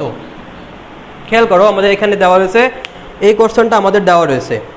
তাহলে এখন আমরা কিভাবে করতে পারি? খেয়াল করো, আমাদের এই বিন্দু আর এই বিন্দুর ঢাল সমান, আর এই বিন্দু আর এই বিন্দুর ঢাল সমান। তাহলে প্রথম ও দ্বিতীয় বিন্দুর ঢাল কি হবে? খেয়াল করো, কোটিদ্বয়ের অন্তর। তাহলে আলফা মাইনাস 3 মাইনাস 2 বাই, এবার একটু খেয়াল করো, এটা কোটিদ্বয়ের অন্তর করলাম, সরি এখানে -1 না, কোটিদ্বয়ের অন্তর মানে কি? এইটা মাইনাস এইটা, তাহলে মাইনাস মাইনাস এখানে আমাদের প্লাস হবে। এরপরে আমাদের আলফা প্লাস 1, এইটা মাইনাস এইটা, তার মানে এখানে -2 হবে। তাহলে প্রথম ও দ্বিতীয় বিন্দুর ঢাল হয়ে গেল। এবার দ্বিতীয় ও তৃতীয় বিন্দুর ঢাল। তাহলে আমাদের এখন যে কাজটা করতে হবে সেটা হচ্ছে কি, যে আমাদের এইটা আর এইটা নিয়ে কাজ করতে হবে। তার মানে আলফা মাইনাস আলফা, আর এখানে মাইনাস মাইনাসে পজিটিভ হয়ে যাবে, আর এখানে আছে আলফা প্লাস হচ্ছে 2 মাইনাস আলফা মাইনাস 1। সো একটু কাটাকাটি করো, দেখো কি হয়। আমাদের এখানে আসবে না আলফা মাইনাস 2, এখানে হবে আলফা মাইনাস 1, এই জায়গাটা হবে আলফা আলফা কাটা যাবে, এই জায়গাটা হবে আমাদের 3, এখানেও আলফা আলফা কাটা যাবে, এখানে হবে না 1। সো আলটিমেট দেখো অ্যান্সার কত আমাদের? এখানে আলফা 3 আলফা মাইনাস হচ্ছে 3, এখানে আলফা মাইনাস 2, এই পাশে নিয়ে আসলে হবে 2 আলফা, আর এই পাশে নিয়ে গেলে হবে 1। সো আলফা ইকুয়াল টু আমাদের হাফ হচ্ছে অ্যান্সার। সেই কোশ্চেনটা আসছিল ঢাকা ইউনিভার্সিটিতে আমাদের কত সালে আসছিল? ঢাকা ইউনিভার্সিটিতে আসছিল 11-12 সালে। এটা ডিওতে আসছিল তোমার 11-12 সালে। সো আমরা কিন্তু এভাবে করতে পারি, হ্যাঁ। আচ্ছা, সমরেখা হলে আমরা জাস্ট এভাবে করলে হবে। অনেকে কি করবো জানো? এই কোশ্চেনটা আসছে, ক্ষেত্রফল করবা। ক্ষেত্রফল কি করবা? 2 - 1 1, তারপরে এখানে আলফা প্লাস 1 আলফা মাইনাস 3 1, তারপরে আলফা প্লাস 2 আলফা 1, তারপরে ক্ষেত্রফল এখানে শূন্য করে দেন ক্যালকুলেশন করবা। কোনো দরকার নাই, তুমি জাস্ট এই ট্রিক্সটা অ্যাপ্লাই করে করতে পারবা। আচ্ছা,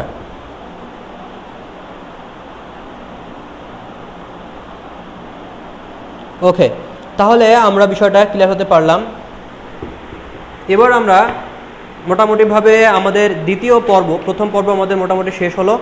এবার আমাদের দ্বিতীয় পর্বতে আসবো। সরলরেখার এবার 2টা টাইপ শিখলাম, এবার আমরা টাইপ 3 করব ঢাকা ইউনিভার্সিটির জন্য। আমরা পরবর্তী স্টেপে যাই। পরবর্তী যে কোশ্চেনগুলো আছে আর কি, তো আমরা সেটা যদি একটু দেখি।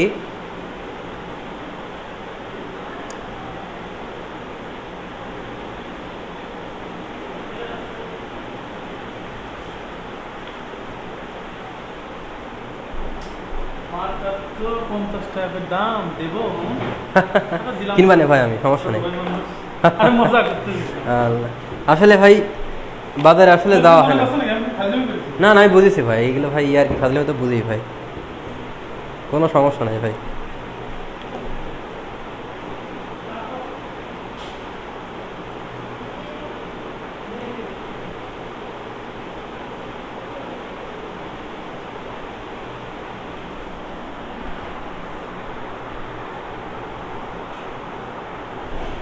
আজকে মাগরিবের আজানের আগে শেষ হবে কি না?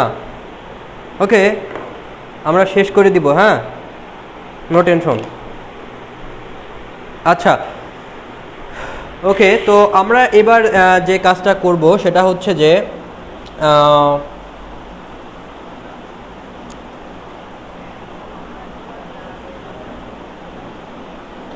টাইপ 3 লেখো, টাইপ 3 লেখো হচ্ছে লম্ব দূরত্ব, লম্ব দূরত্ব, টাইপ 3 লেখো লম্ব দূরত্ব।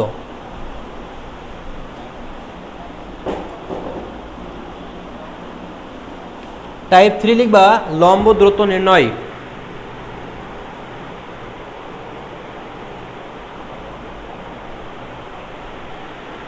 আচ্ছা, মাগরিবের আজানের আগে শেষ হবে, মানে বিষয়টা হচ্ছে এমন যে তোমরা বসে পড়ে বাসায় ক্লাস করতেছো, তাও তোমাদের কষ্ট হয়ে যাচ্ছে, আর আমি এখানে দাঁড়ায় পড়ে ক্লাস নিতেছি, আমার কোনো কষ্ট হচ্ছে না, তাই তো? যাই হোক,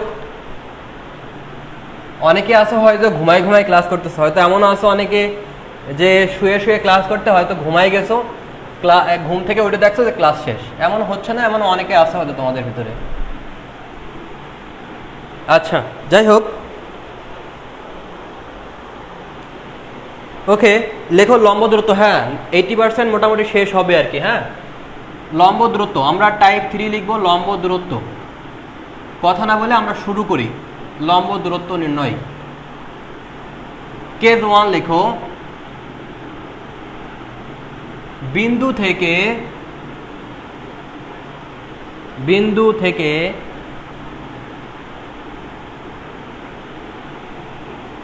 বিন্দু থেকে রেখার উপর লম্ব দূরত্ব, রেখার উপর লম্ব দূরত্ব। আচ্ছা, কি বললাম দেখো, আমি এখানে যেটা বললাম সেটা হচ্ছে বিন্দু থেকে রেখার উপর লম্ব দূরত্ব। বিষয়টা হচ্ছে এমন যে আমাদের এই জায়গাটা হচ্ছে বিন্দু আছে, সেটা আমি বলে নিলাম হচ্ছে x1, y1। এই বিন্দু থেকে আমাদের একটা রেখা থাকবে, সেই রেখার ইকুয়েশনটা ধরে নিলাম যে ax plus by plus c equal 0। এই বিন্দু থেকে এই রেখার উপর লম্ব দূরত্ব, এই লম্ব দূরত্ব পরিমাণটা কত আমাদের সেই পরিমাণটা বের করতে হবে। তো এর জন্য জাস্ট একটা ফর্মুলা জানলেই চলবে, সেই ফর্মুলা জানলে আমরা ইজিলি ম্যাথটা করতে পারবো। সেটা কি দেখো, এখানে d ইকুয়াল মডুলাস দেবা, মডুলাস দেওয়ার পরে আমাদের এক্সটা কনভার্ট হবে x1 দ্বারা এবং ওয়াইটা কনভার্ট হবে y1 দ্বারা। সো আমি এখানে লিখতে পারি হচ্ছে a x1 প্লাস এখানে লিখতে পারবো হচ্ছে b y1 plus c by root over, এখানে যে ধ্রুবক আছে সেই ধ্রুবকগুলোর স্কোয়ার লিখবা এখানে। That's it. সো আমরা যদি এই ফর্মুলাটা জানি তাহলে আমরা ম্যাথ করতে পারবো। ফর্মুলাটা একটু জেনে রাখা ভালো হবে। আমি যেটা বললাম যে আমি এক্সকে x1 দ্বারা রিপ্লেস করব এবং ওয়াইকে y1 দ্বারা রিপ্লেস করব। দ্যাট মিনস আমি বলতে চাচ্ছি যে আমাদের এখানে যে বিন্দুটা আছে, এই বিন্দুটা জাস্ট রেখার ইকুয়েশনে আমাদের বসায় দিতে হবে। ভুজের জায়গায় আমাদের নতুন একটা ভুজ বসবে, কোটির জায়গায় আমরা একটা স্থানাঙ্ক দিয়ে ভ্যালুটা দেওয়া থাকবে, সেই ভ্যালুটা বসাবো।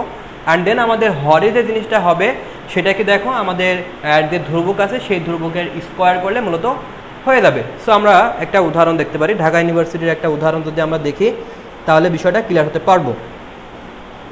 আচ্ছা, উদাহরণটা হচ্ছে এমন, এটা ঢাকা ইউনিভার্সিটিতে বেশ কয়েকবার এসেছে। ও আরেকটা জিনিস আমি একটু বলি আর কি, হ্যাঁ, যে এই উদাহরণে, আচ্ছা প্রথমে একটা উদাহরণ দেখি তারপরে ক্লিয়ার হবো।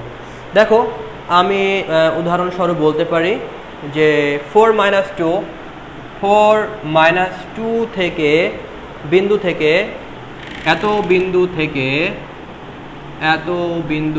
থেকে 5x প্লাস 12y ইকুয়াল 3 রেখার উপর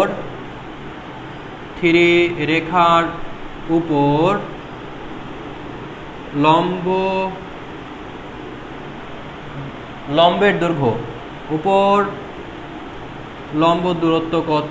ঠিক আছে, তাহলে খেয়াল করো আমাদের বলতেছে এই বিন্দু থেকে এই রেখার উপর লম্ব দূরত্ব, তার মানে আমাদের x1 এবং y1 দেওয়া আছে এইটা, এবং আমাদের ax এবং bx প্লাস c এই ইকুয়েশনের জায়গায় আমাদের দেওয়া রয়েছে কত, আমাদের দেওয়া রয়েছে 5x plus 12y minus 3 equal 0। তাহলে আমরা এখন যে ফর্মুলাটা জানি সেটা একটু অ্যাপ্লাই করি। দেখো, এইটা বসাতে হবে আমাদের ভুজের এখানে, তাহলে 4 × 5 = 20। এটা বসাতে হবে আমাদের এখানে কোটির এখানে, তাহলে এখানে হবে মাইনাস 12×2 = 24। আর এটা অবশ্যই সমানের এই পাশে নিয়ে আসবা, তাহলে এখানে হবে -3 বাই রুট ওভার কী হবে বলো তো, 5² প্লাস 12² তাহলে এখানে আমরা যেটা পাবো সেটা কি দেখো, 20 থেকে আমরা বাদ দিব হচ্ছে 27 বাই এখানে 25 44, তার মানে এখানে 13 হবে না। তাহলে আলটিমেট যে ক্যালকুলেশন করলে আমরা এখানে কত পাবো বলো তো, 7/13। 7/13 এটা ঢাকা ইউনিভার্সিটিতে বেশ কয়েকবার এসছে, 4-5 সালে এসছে, আবার 6-7 সালে এসছে। ঢাকা ইউনিভার্সিটিতে 4-5 সালে, এটা অনেক ভার্সিটিতে এসেছে। এটাতে কত ভার্সিটিতে এসেছে আমি একটু লিখে দিই যে কোন কোন ভার্সিটিতে এসেছে। এই মাইনাস ইউজ করবে কেন, মাইনাস ইউজ হবে। মডুলাস দিয়েছি কী জন্য, দূরত্ব কখনো নেগেটিভ হয়। যারা নেগেটিভ ইউজ করতেছো, নেগেটিভ কিন্তু অপশনে দেওয়া রয়েছে, অনেকে নেগেটিভ দিয়ে আসবা, দূরত্ব কখনো নেগেটিভ হয়। আচ্ছা, এটা কোন কোন জায়গায় এসেছে, ডিইউতে 4-5 সালে, ডিইউতে আসছে 4-5 সালে, আর 6-7 সালে আসছে। তারপরে আর কোন কোন জায়গায় আসছে আমি যদি একটু লিখি, যে এটা আসছে আরইউতে বেশ কয়েকবার এসছে, আরইউতে 5-6 সালে আসছে। তারপরে তোমার 6-7 আসছে, 6-7 সালে এসেছে। তারপরে 12-13 সালে এসেছে, 12-13 সালে এসেছে। ফাইনালি যেটা দিয়েছে 18-19 সালে আরইউতে। এরপরে আমরা যদি আরেকটু লিখি যে এটা সিইউতে আসছিল, সিইউতে আসছিল 15-16 সালে, সিইউতে আসছিল 15-16 সালে। তাহলে দেখো আমাদের কিন্তু এই কোশ্চেনটা বেশ কয়েক জায়গায় এসেছে। সো কোশ্চেনটা বেশ ইম্পর্টেন্ট, আই গেস তোমরা এখন বুঝতে পেরেছো যে লম্ব দূরত্ব আমরা কীভাবে বের করব। আচ্ছা, এবার আরেকটা জিনিস তোমাদের একটু শেখাই, খেয়াল করো।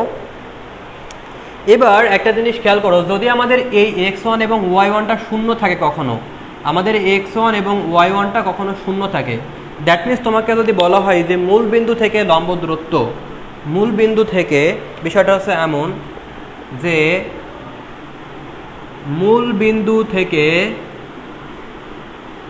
বিন্দু থেকে ax plus by plus c equal 0 রেখার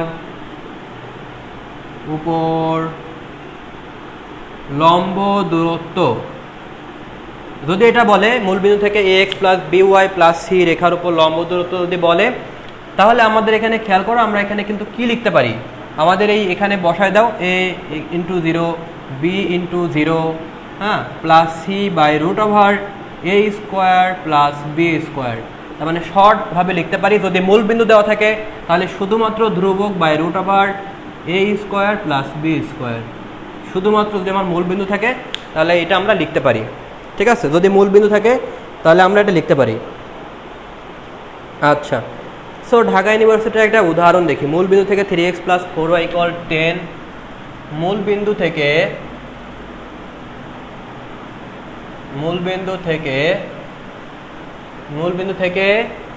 3x প্লাস 4y ইকুয়াল 10 রেখার উপর লম্ব দূরত্ব কত?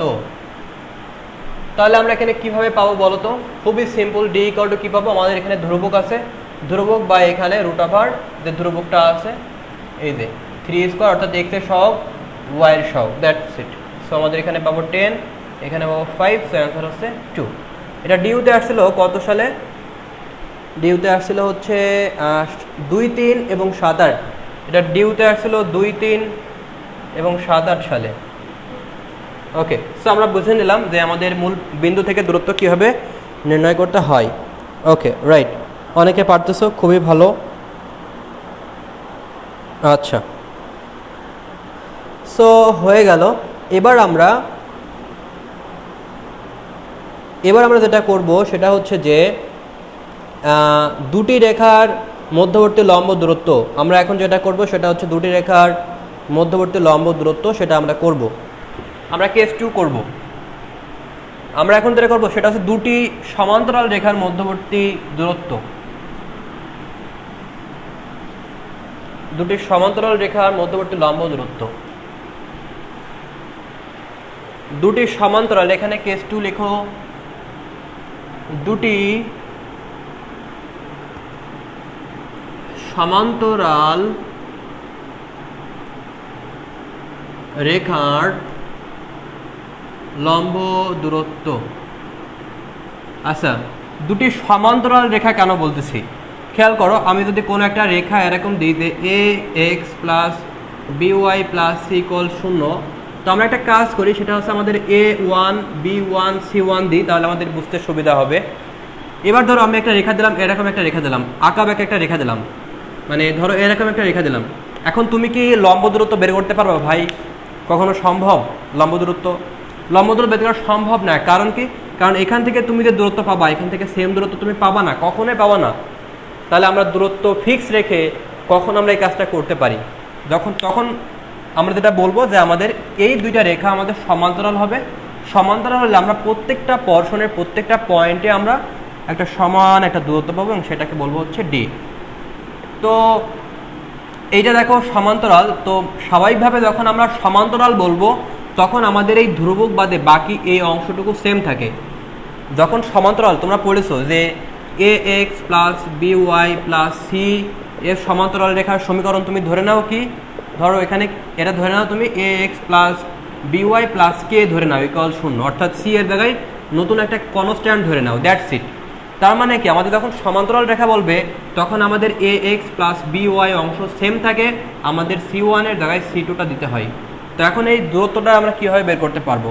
খেয়াল করো, আমাদের দূরত্বটা হবে C one minus C two, অর্থাৎ ধ্রুবক দ্বয়ের বিয়োগফল। আর এখানে আমরা করবো কি এ স্কোয়ার, অর্থাৎ এক্স এর সহগ স্কোয়ার ওয়াই এর সহগ স্কোয়ার, দ্যাটস ইট। এটাই আমাদের ফর্মুলা। খুবই ইজি, বুঝতে পারছো? সো এটা আমাদের ফর্মুলা। আই গেস তোমরা এখন বুঝতে পেরেছো। আচ্ছা, এবার আমরা ঢাকা ইউনিভার্সিটিতে যদি একটা উদাহরণ দেখি, আমাদের কাছে যেটা দেওয়া রয়েছে সেটা হচ্ছে y ইকুয়াল এক্স প্লাস 4 এবং y ইকুয়াল এক্স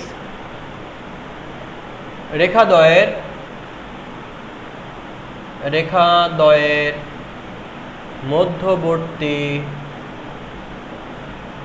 লম্ব দূরত্ব কত?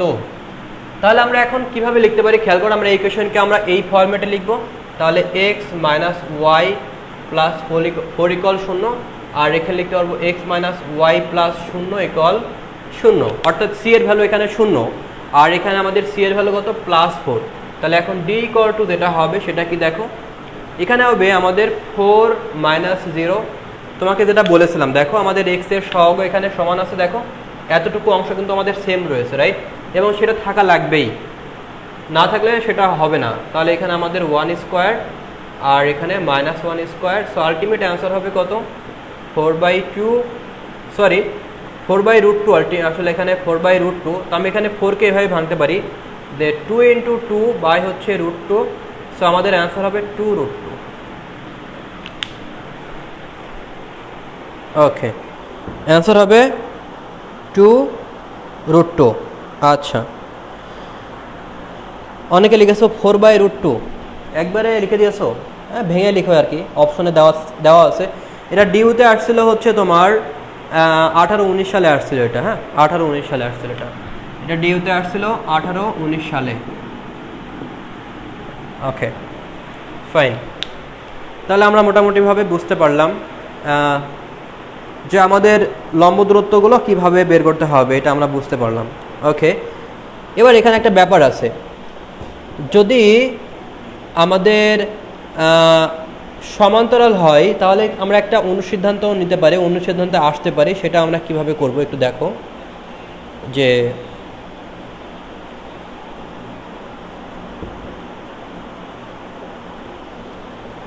আচ্ছা, তাহলে এবার আমরা যেটা করব সেটা একটু দেখো। সেটা এখানে একটা অনুসিদ্ধান্ত লেখো। এখানে একটা অনুসিদ্ধান্ত যদি আমরা লিখি, লেখো অনুসিদ্ধান্ত।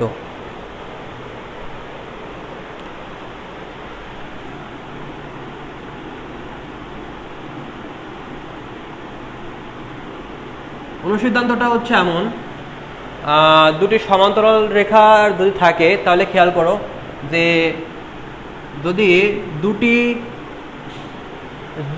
দুটি সরলরেখা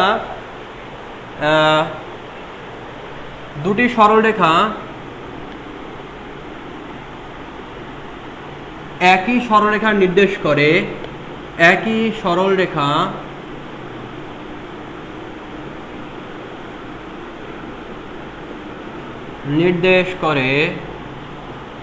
দুটি সরলরেখা একই সরলরেখা নির্দেশ করলে অর্থাৎ দুটি সরলরেখা একই সরলরেখা মানে কি, দুটি সমান্তরাল সরলরেখা হতে পারে, একই সরলরেখা নির্দেশ করা মানে কি, যে আমাদের এখানে দেওয়া আছে, ধরো সে আমি তোমাকে বললাম যে বোঝার জন্য যে এটা a1x b1y plus c1 equal to 0 এবং a2x plus b2y plus c2 equal 0 বলতেছি যে এই দুইটা রেখা আমাদের একই রেখা নির্দেশ করবে। যদি এরকম কখনো বলে তাহলে আমরা এখানে ধ্রুবকদ্বয়ের অন্তর নিলে মানে অনুপাত নিলে হবে, তাহলে এখানে হবে b1/b2 ইকুয়াল টু c1/c2। সেই কন্ডিশনটা একটু জেনে রাখা ভালো, হ্যাঁ, শর্ত। আচ্ছা, সো আমরা যদি এটা বুঝে থাকি তাহলে ঢাকা ইউনিভার্সিটি একটা উদাহরণ দেখতে পারি যে 2x প্লাস 3y ইকুয়াল 4 এবং 2x plus 3y 4, x cos alpha y sin alpha এবং x cos alpha plus y sin alpha equal হচ্ছে p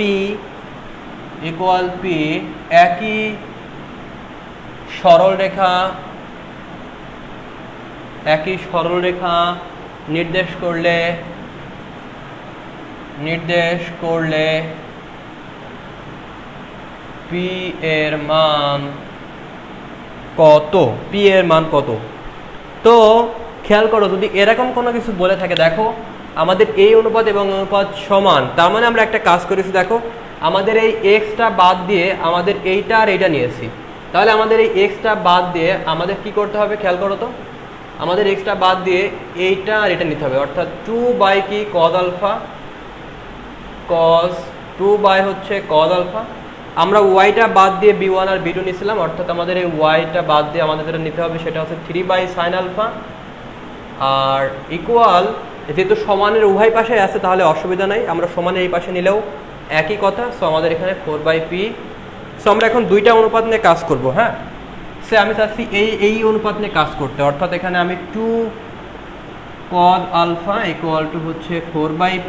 সো আমি যদি একটু ব্যস্তকরণ করি তাহলে এখানে কি হবে বলো তো, cos আলফা বাই হচ্ছে 2, এখানে হবে p/4, তাহলে এখানে যদি আমরা ক্যালকুলেশন করি তাহলে আমাদের cos আলফা হবে কত বলো তো, cos আলফা হবে হচ্ছে p/2 এই একটা অংশ, এবং আমি যদি sin আলফা করতে যাই, sin আলফা বাই হচ্ছে 3, এখানে হবে p/4, তাহলে আমাদের এখানে sin আলফা হবে না কত, 3p/4, sin আলফা হচ্ছে 3p/4। এবার দুইটাকে স্কোয়ার করো, স্কোয়ার করলে কি হবে না দেখো তো, sin square alpha plus cos square alpha, অর্থাৎ এইটা স্কোয়ার, 1 নম্বর ইকুয়েশনকে স্কোয়ার করো, 2 নম্বর ইকুয়েশনকে স্কোয়ার করে যোগ করো, প্রথম স্কোয়ার এটা স্কোয়ার করলাম, এটাকে যোগ করলে কি হবে না, 3p স্কোয়ার, তাহলে এখানে হবে 9p স্কোয়ার বাই হচ্ছে 16 প্লাস হচ্ছে p স্কোয়ার বাই হচ্ছে 16, আর এইটা আমাদের ক্যালকুলেশন করলে এটা হচ্ছে 1, আর এখানে হবে তাহলে কত, 10p স্কোয়ার, আর এখানে হবে না 16। সো আমরা এখন কাটাকাটি করলে কি পাবো, 5p square equal two 8, so p equal to √4/5। So আমাদের p এর ভ্যালু হবে এটা। আচ্ছা, সো এটা অ্যান্সার হবে আমাদের কত, যে +-4 একটু ভুল হলো নাকি আমার, 16 4 8 9 3 হচ্ছে sin আলফা আর 4/p, তাহলে sin আলফা বাই হচ্ছে কত 3 আর p বাই হচ্ছে 4, তাহলে 3p/4, 9p square by 16, p square by হচ্ছে, এই জায়গাটা ভুল করেছি, এই জায়গাটা আমাদের একটু ভুল হয়েছে না, এই জায়গাটা আমাদের কত হবে, এই জায়গাটা হবে 4, রাইট, এই জায়গাটা হবে আমাদের 4। আচ্ছা, এখান থেকে ক্যালকুলেশন করো তো তোমরা পারবা, এখান থেকে ক্যালকুলেশন, এটাতে 1 আর এখানে কত হবে না দেখো, 9p স্কোয়ার, ক্যালকুলেশন করবা একটু, ক্যালকুলেশন করার পরে আমাদের p এর একটা ভ্যালু আসবে, সেই ভ্যালুটা হচ্ছে +-4/√3 আসবে না, হ্যাঁ, প্লাস মাইনাস, তো আমাদের যেহেতু অপশনে দেখবা শুধু প্লাস এটাই আছে, মাইনাস নাই, সো আমাদের প্লাসটা নিয়ে কাজ করলে হবে। আচ্ছা, হ্যাঁ আমার একটু ভুল গেছিলো আর কি, তোমরা একটু ঠিক করে নিও, আমি এই জায়গাটা আসলে 4 হবে। তো ঢাকা ইউনিভার্সিটিতে 16-17 সালে আসছিল এটা, ঢাকা ইউনিভার্সিটিতে এটা ডিওতে আসছিল 16-17 সালে। আচ্ছা, সো আমরা মোটামুটি টাইপ 3টা বুঝে নিলাম। আচ্ছা, এবার আমরা যেটা করব সেটা হচ্ছে যে টাইপ 5 লিখবা, এবার টাইপ 5 তোমরা একটু লিখবা, টাইপ 5। সো টাইপ 5টা যদি আমরা একটু লিখি,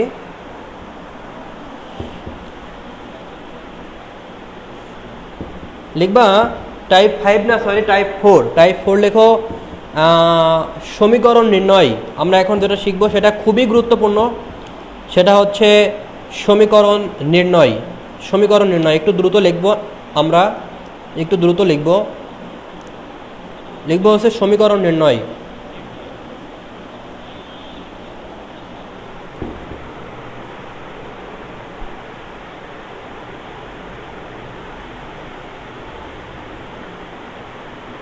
আমরা লিখব সমীকরণ নির্ণয়। আমরা এখনও একটু 5 মিনিট করতে পারি, এখনও সময় আছে। আমাদের এখানে 7টায় আজান দেয়।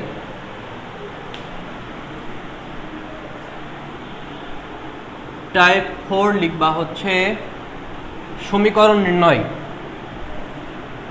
টাইপ 4টা সব থেকে বড়, আর টাইপ 4 হয়ে গেলে আমাদের টাইপ 5 আছে। মূলত টাইপ 4টা হয়ে গেলে আসলে আর কোনো প্যারা নাই।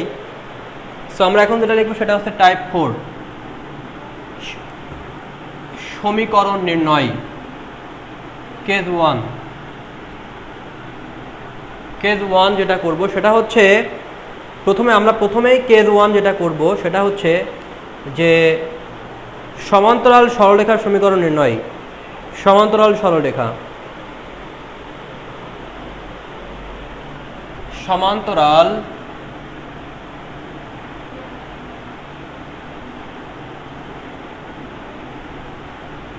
সরলরেখা নির্ণয়। খেয়াল করো, ধরো তোমাকে বলা হলো যে ax plus by plus c equal রেখার সমান্তরাল সরলরেখা, মানে রেখার x1 এবং y1 বিন্দুতে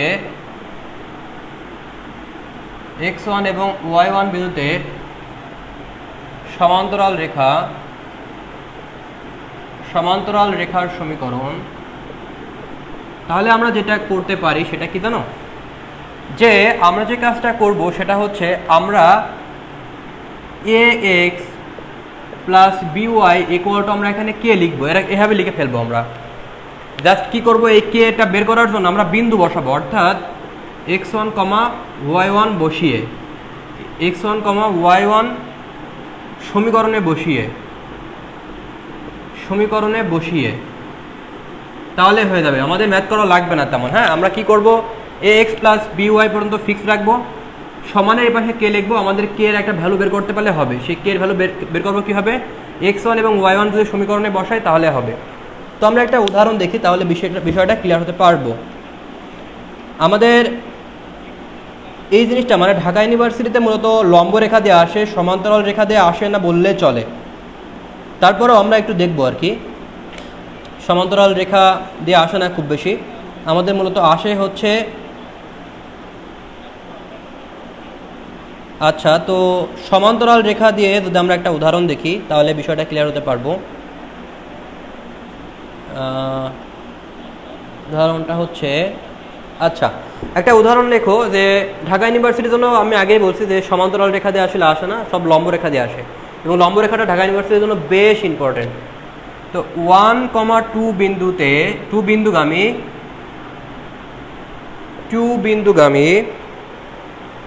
1,2 বিন্দুগামী এবং 3x - 4y plus 8 equal 0, 8 equal 0 রেখার সমান্তরাল রেখার সমীকরণ। রেখার সমান্তরাল রেখার সমীকরণ। আচ্ছা, তাহলে দেখো আমরা এখান থেকে কীভাবে করবো, যে আমরা বললাম যে এতটুকু অংশ আমরা সেম রেখে দিব। তো সেম রেখে দিলে কি হবে, 3x - 4y ইকুয়াল টু আমরা এখানে কে লিখবো। এখন কে মানে কি, আমরা যেটা বললাম যে আমাদের এই বিন্দুটা সমীকরণে বসাবো। তো বিন্দুটা সমীকরণে বসাও তুমি, বিন্দুটা সমীকরণে বসালে কি হবে বলো তো, আমি যেটা পাবো সেটা কি। এখন আমরা কিন্তু এই কনস্ট্যান্টটা কিন্তু হিসাব করবো না, আমরা কনস্ট্যান্ট বাদ দিয়ে দেবো, কনস্ট্যান্টের কোনো কাজ নাই। তাহলে আমাদের শুধুমাত্র এই জিনিসটা এখানে বসালে চলবে। আমাদের এই কনস্ট্যান্টে কোনো কাজই নাই, তাহলে এখানে হবে 3 মাইনাস এখানে কত হবে 4 দুগুণা 8, তার মানে এখানে কত হচ্ছে -5, তার মানে এই কে এর ভ্যালু হবে কত -5। সো কে এর ভ্যালু আমাদের -5, সো আমরা এই পাশে নিয়ে গেলে কী হবে 3x - 4y + 5 = 0। দ্যাটস ইট, আমাদের এত কিছু লেখা লাগবে না। কি বললাম, তুমি সরাসরি এটা লিখে ফেলবা ইকুয়াল কে। কে মানে কি, কে মানে হচ্ছে এই বিন্দুটা তুমি এখানে এই যে এখানে বসালে হয়ে যাবে। বুঝতে পারছো বিষয়টা? আচ্ছা, এবার আমরা যে কাজটা করব সেটা একটু দেখি, যে এবার আমরা লম্ব রেখার সমীকরণ করব। লম্ব রেখার সমীকরণ লেখো। এবার কেস 2 লিখবা লম্ব রেখার সমীকরণ। এখানে লিখবো হচ্ছে লম্ব রেখার সমীকরণ। তো লম্ব রেখার সমীকরণ কিভাবে পাবো আমরা? লম্ব রেখার সমীকরণ যে এই রেখার এত বিন্দুতে আমি এখানে লিখবো যে লম্ব রেখার সমীকরণ। খেয়াল করো, তাহলে এই রেখার লম্ব রেখার সমীকরণটা আমরা কিভাবে পেতে পারি একটু দেখি। আমরা দেখো, আমাদের যে কাজটা হবে এখন, যে এই রেখার লম্ব রেখার সমীকরণটা কিভাবে পেতে পারি, আমরা লম্ব রেখা কিভাবে পাবো, আমাদের যে কাজটা করতে হবে সেটা হচ্ছে যে আমাদের ওয়াইটা আগে নিয়ে আসতে হবে, মানে ওয়াইটা প্রথমে আগে নিয়ে আসতে হবে।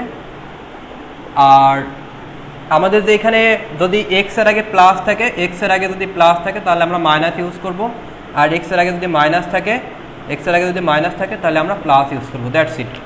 তাহলে ওয়াইটা আগে নিয়ে আসলে কী হবে দেখো তো, আমরা এখানে যেটা করব সেটা হচ্ছে যে আর ইন্টারচেঞ্জ হবে, একে অপরের কী হবে আমাদের বলো তো, মূলত আমাদের ইন্টারচেঞ্জ হবে। আমরা ঢাকা ইউনিভার্সিটিতে এটা খুব বেশি আসে। তো ইন্টারচেঞ্জ অর্থাৎ এক্স এর সহগ যাবে ওয়াইয়ের কাছে, আর ওয়াইয়ের সহগ যাবে এক্স এর কাছে।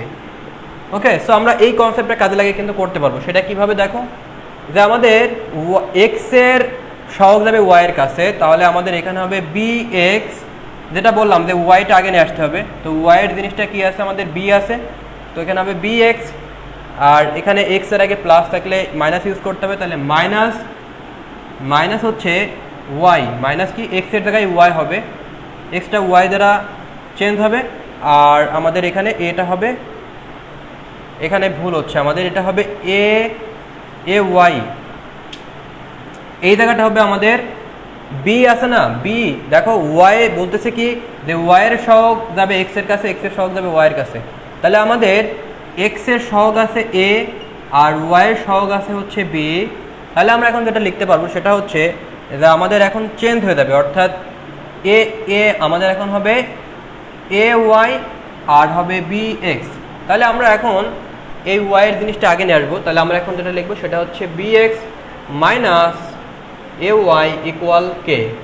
এবার আমরা এই যে বিন্দুটা বসাবো মূলত এখানে, আমরা বিন্দুটা বসাবো কোথায়, কে এর ভ্যালু পাবো আমরা এখানে বিন্দু বসিয়ে, ঠিক আছে। তোমরা লম্ব রেখার সমীকরণ করেছো একাডেমিকে, কিন্তু আমরা এখানে আরেকটু শর্ট ট্রিক্সের মাধ্যমে করতে চাচ্ছি, ঠিক আছে। তাহলে সে ফর এক্সাম্পল ঢাকা ইউনিভার্সিটি যদি আমরা একটা উদাহরণ দেখি, যে 5x - 7y 5x - 7y - 15 equal 0, সরলরেখার উপর লম্ব এত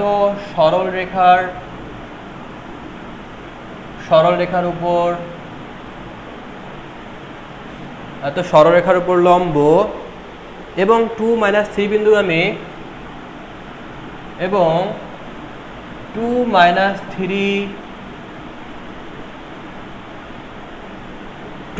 - 3 বিন্দুগামী সরলরেখার সমীকরণ।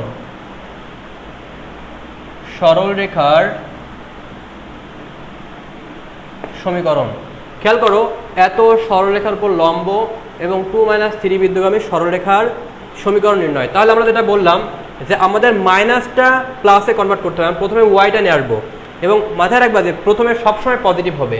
তাহলে লম্বরেখার সমীকরণ কী হবে বলো তো, 7x আমরা মাইনাসটা প্লাস করে নিলাম, আর এখানে তাহলে কি হবে, আমরা একবার যেহেতু এখানে মাইনাসটা প্লাস করেছি তাহলে বাকিটা আর প্লাস করার দরকার নেই, শুধুমাত্র একবার চেঞ্জ করলে হবে।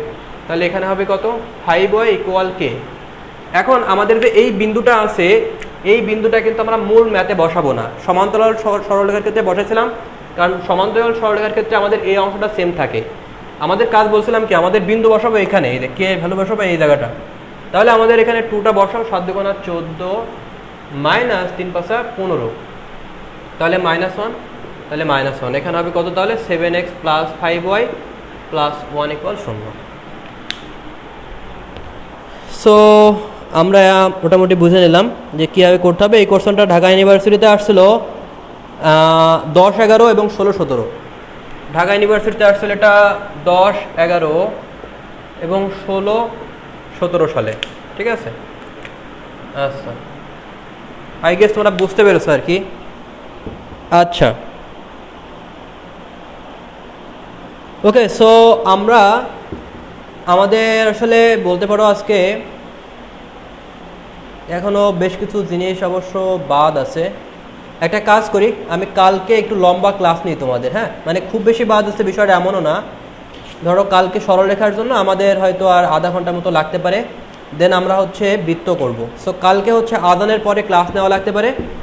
আজকে আমরা শেষ করে দিই, যেহেতু গতকালকে আমরা একটা লম্বা ক্লাস নিয়েছি, কেদে আজকে আর লম্বা ক্লাস না নেই, কালকে আমরা আবার লম্বা ক্লাস নেব। হ্যাঁ, প্রতিদিন লম্বা ক্লাস দরকার নাই। সো সরলরেখা এতটুকু যা করাইছি, সো আজকে আপাতত আর করাচ্ছি না, আমি কালকে সরলরেখা করাবো, আর আধা ঘন্টার মতো লাগবে আমার শেষ করতে। তো অনেকে হয়তো এখন গ্রুপে সমস্যা দিবা যে ভাই সমস্যাগুলো কীভাবে করতে হবে না করতে হবে, গ্রুপে আপাতত এখন দেওয়ার দরকার নেই, কালকে লেকচারটা শেষ হোক, তারপরে তোমাদের সমস্যাগুলো গ্রুপে দিবা। হ্যাঁ, আচ্ছা, ইনশাআল্লাহ কালকে আমাদের শেষ হয়ে যাবে, কালকে খুব বেশি সময় লাগবে না, আমাদের আধা ঘন্টার মতো লাগবে। অ্যান্ড দেন আমরা বৃত্ততে হচ্ছে মুভ করবো। সরলরেখার এখনও আর কিছু জিনিসপত্র বাদ আছে, আমি করাবো, মানে কতভাবে সরলরেখার সমীকরণ নির্ণয় করা যায় সেটা আমরা দেখবো আর কি। হ্যাঁ, আচ্ছা, তো আজকের ক্লাসটা আমি এখানে শেষ করতেছি। আজকের ক্লাসটা তোমাদের কেমন লেগেছে সেটা অবশ্যই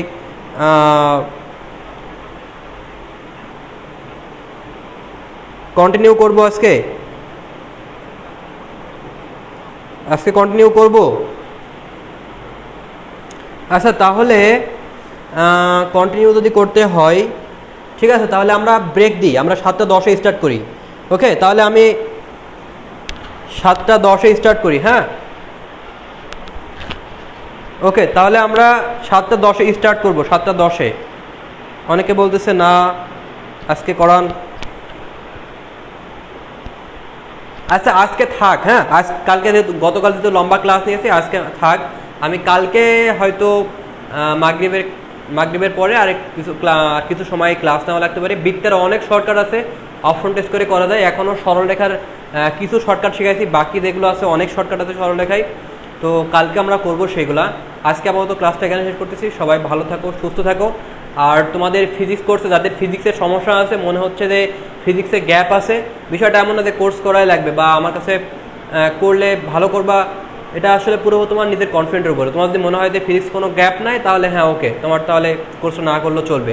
আর যদি মনে হয় যে না আসলে আমি করলে কিছুটা উপকৃত হব বা হচ্ছে আমার প্রিপারেশনটা আরেকটু মজবুত হবে, বা এটা তোমার উপর ডিপেন্ড করবে। যদি মনে হয় তোমার নিজের উপর এটা, সেটা হ্যাঁ, তোমার নিজেকে তুমি জাজ করতে পারো যে তুমি নিজেকে মনে হচ্ছে যে করা লাগবে ফিজিক্স কোর্সটা, করলে হয়তো উপকৃত হবা, তাহলে করতে পারো, ঠিক আছে। সো 15 তারিখ পর্যন্ত তোমাদের ভর্তি চলবে এবং ঈদের আগে 2-3টা ক্লাস হলেও নিব আমি, ঠিক আছে। তো যাই হোক, আজকের ক্লাসটা এখানে শেষ করতেছি। ক্লাসটা কেমন লেগেছে সেটা অবশ্যই কমেন্ট বক্সে জানিয়ে দিও। নেক্সট কালকে তোমাদের দেখা হবে, সেই পর্যন্ত সবাই ভালো থাকো, সুস্থ থাকো। ধন্যবাদ সবাইকে।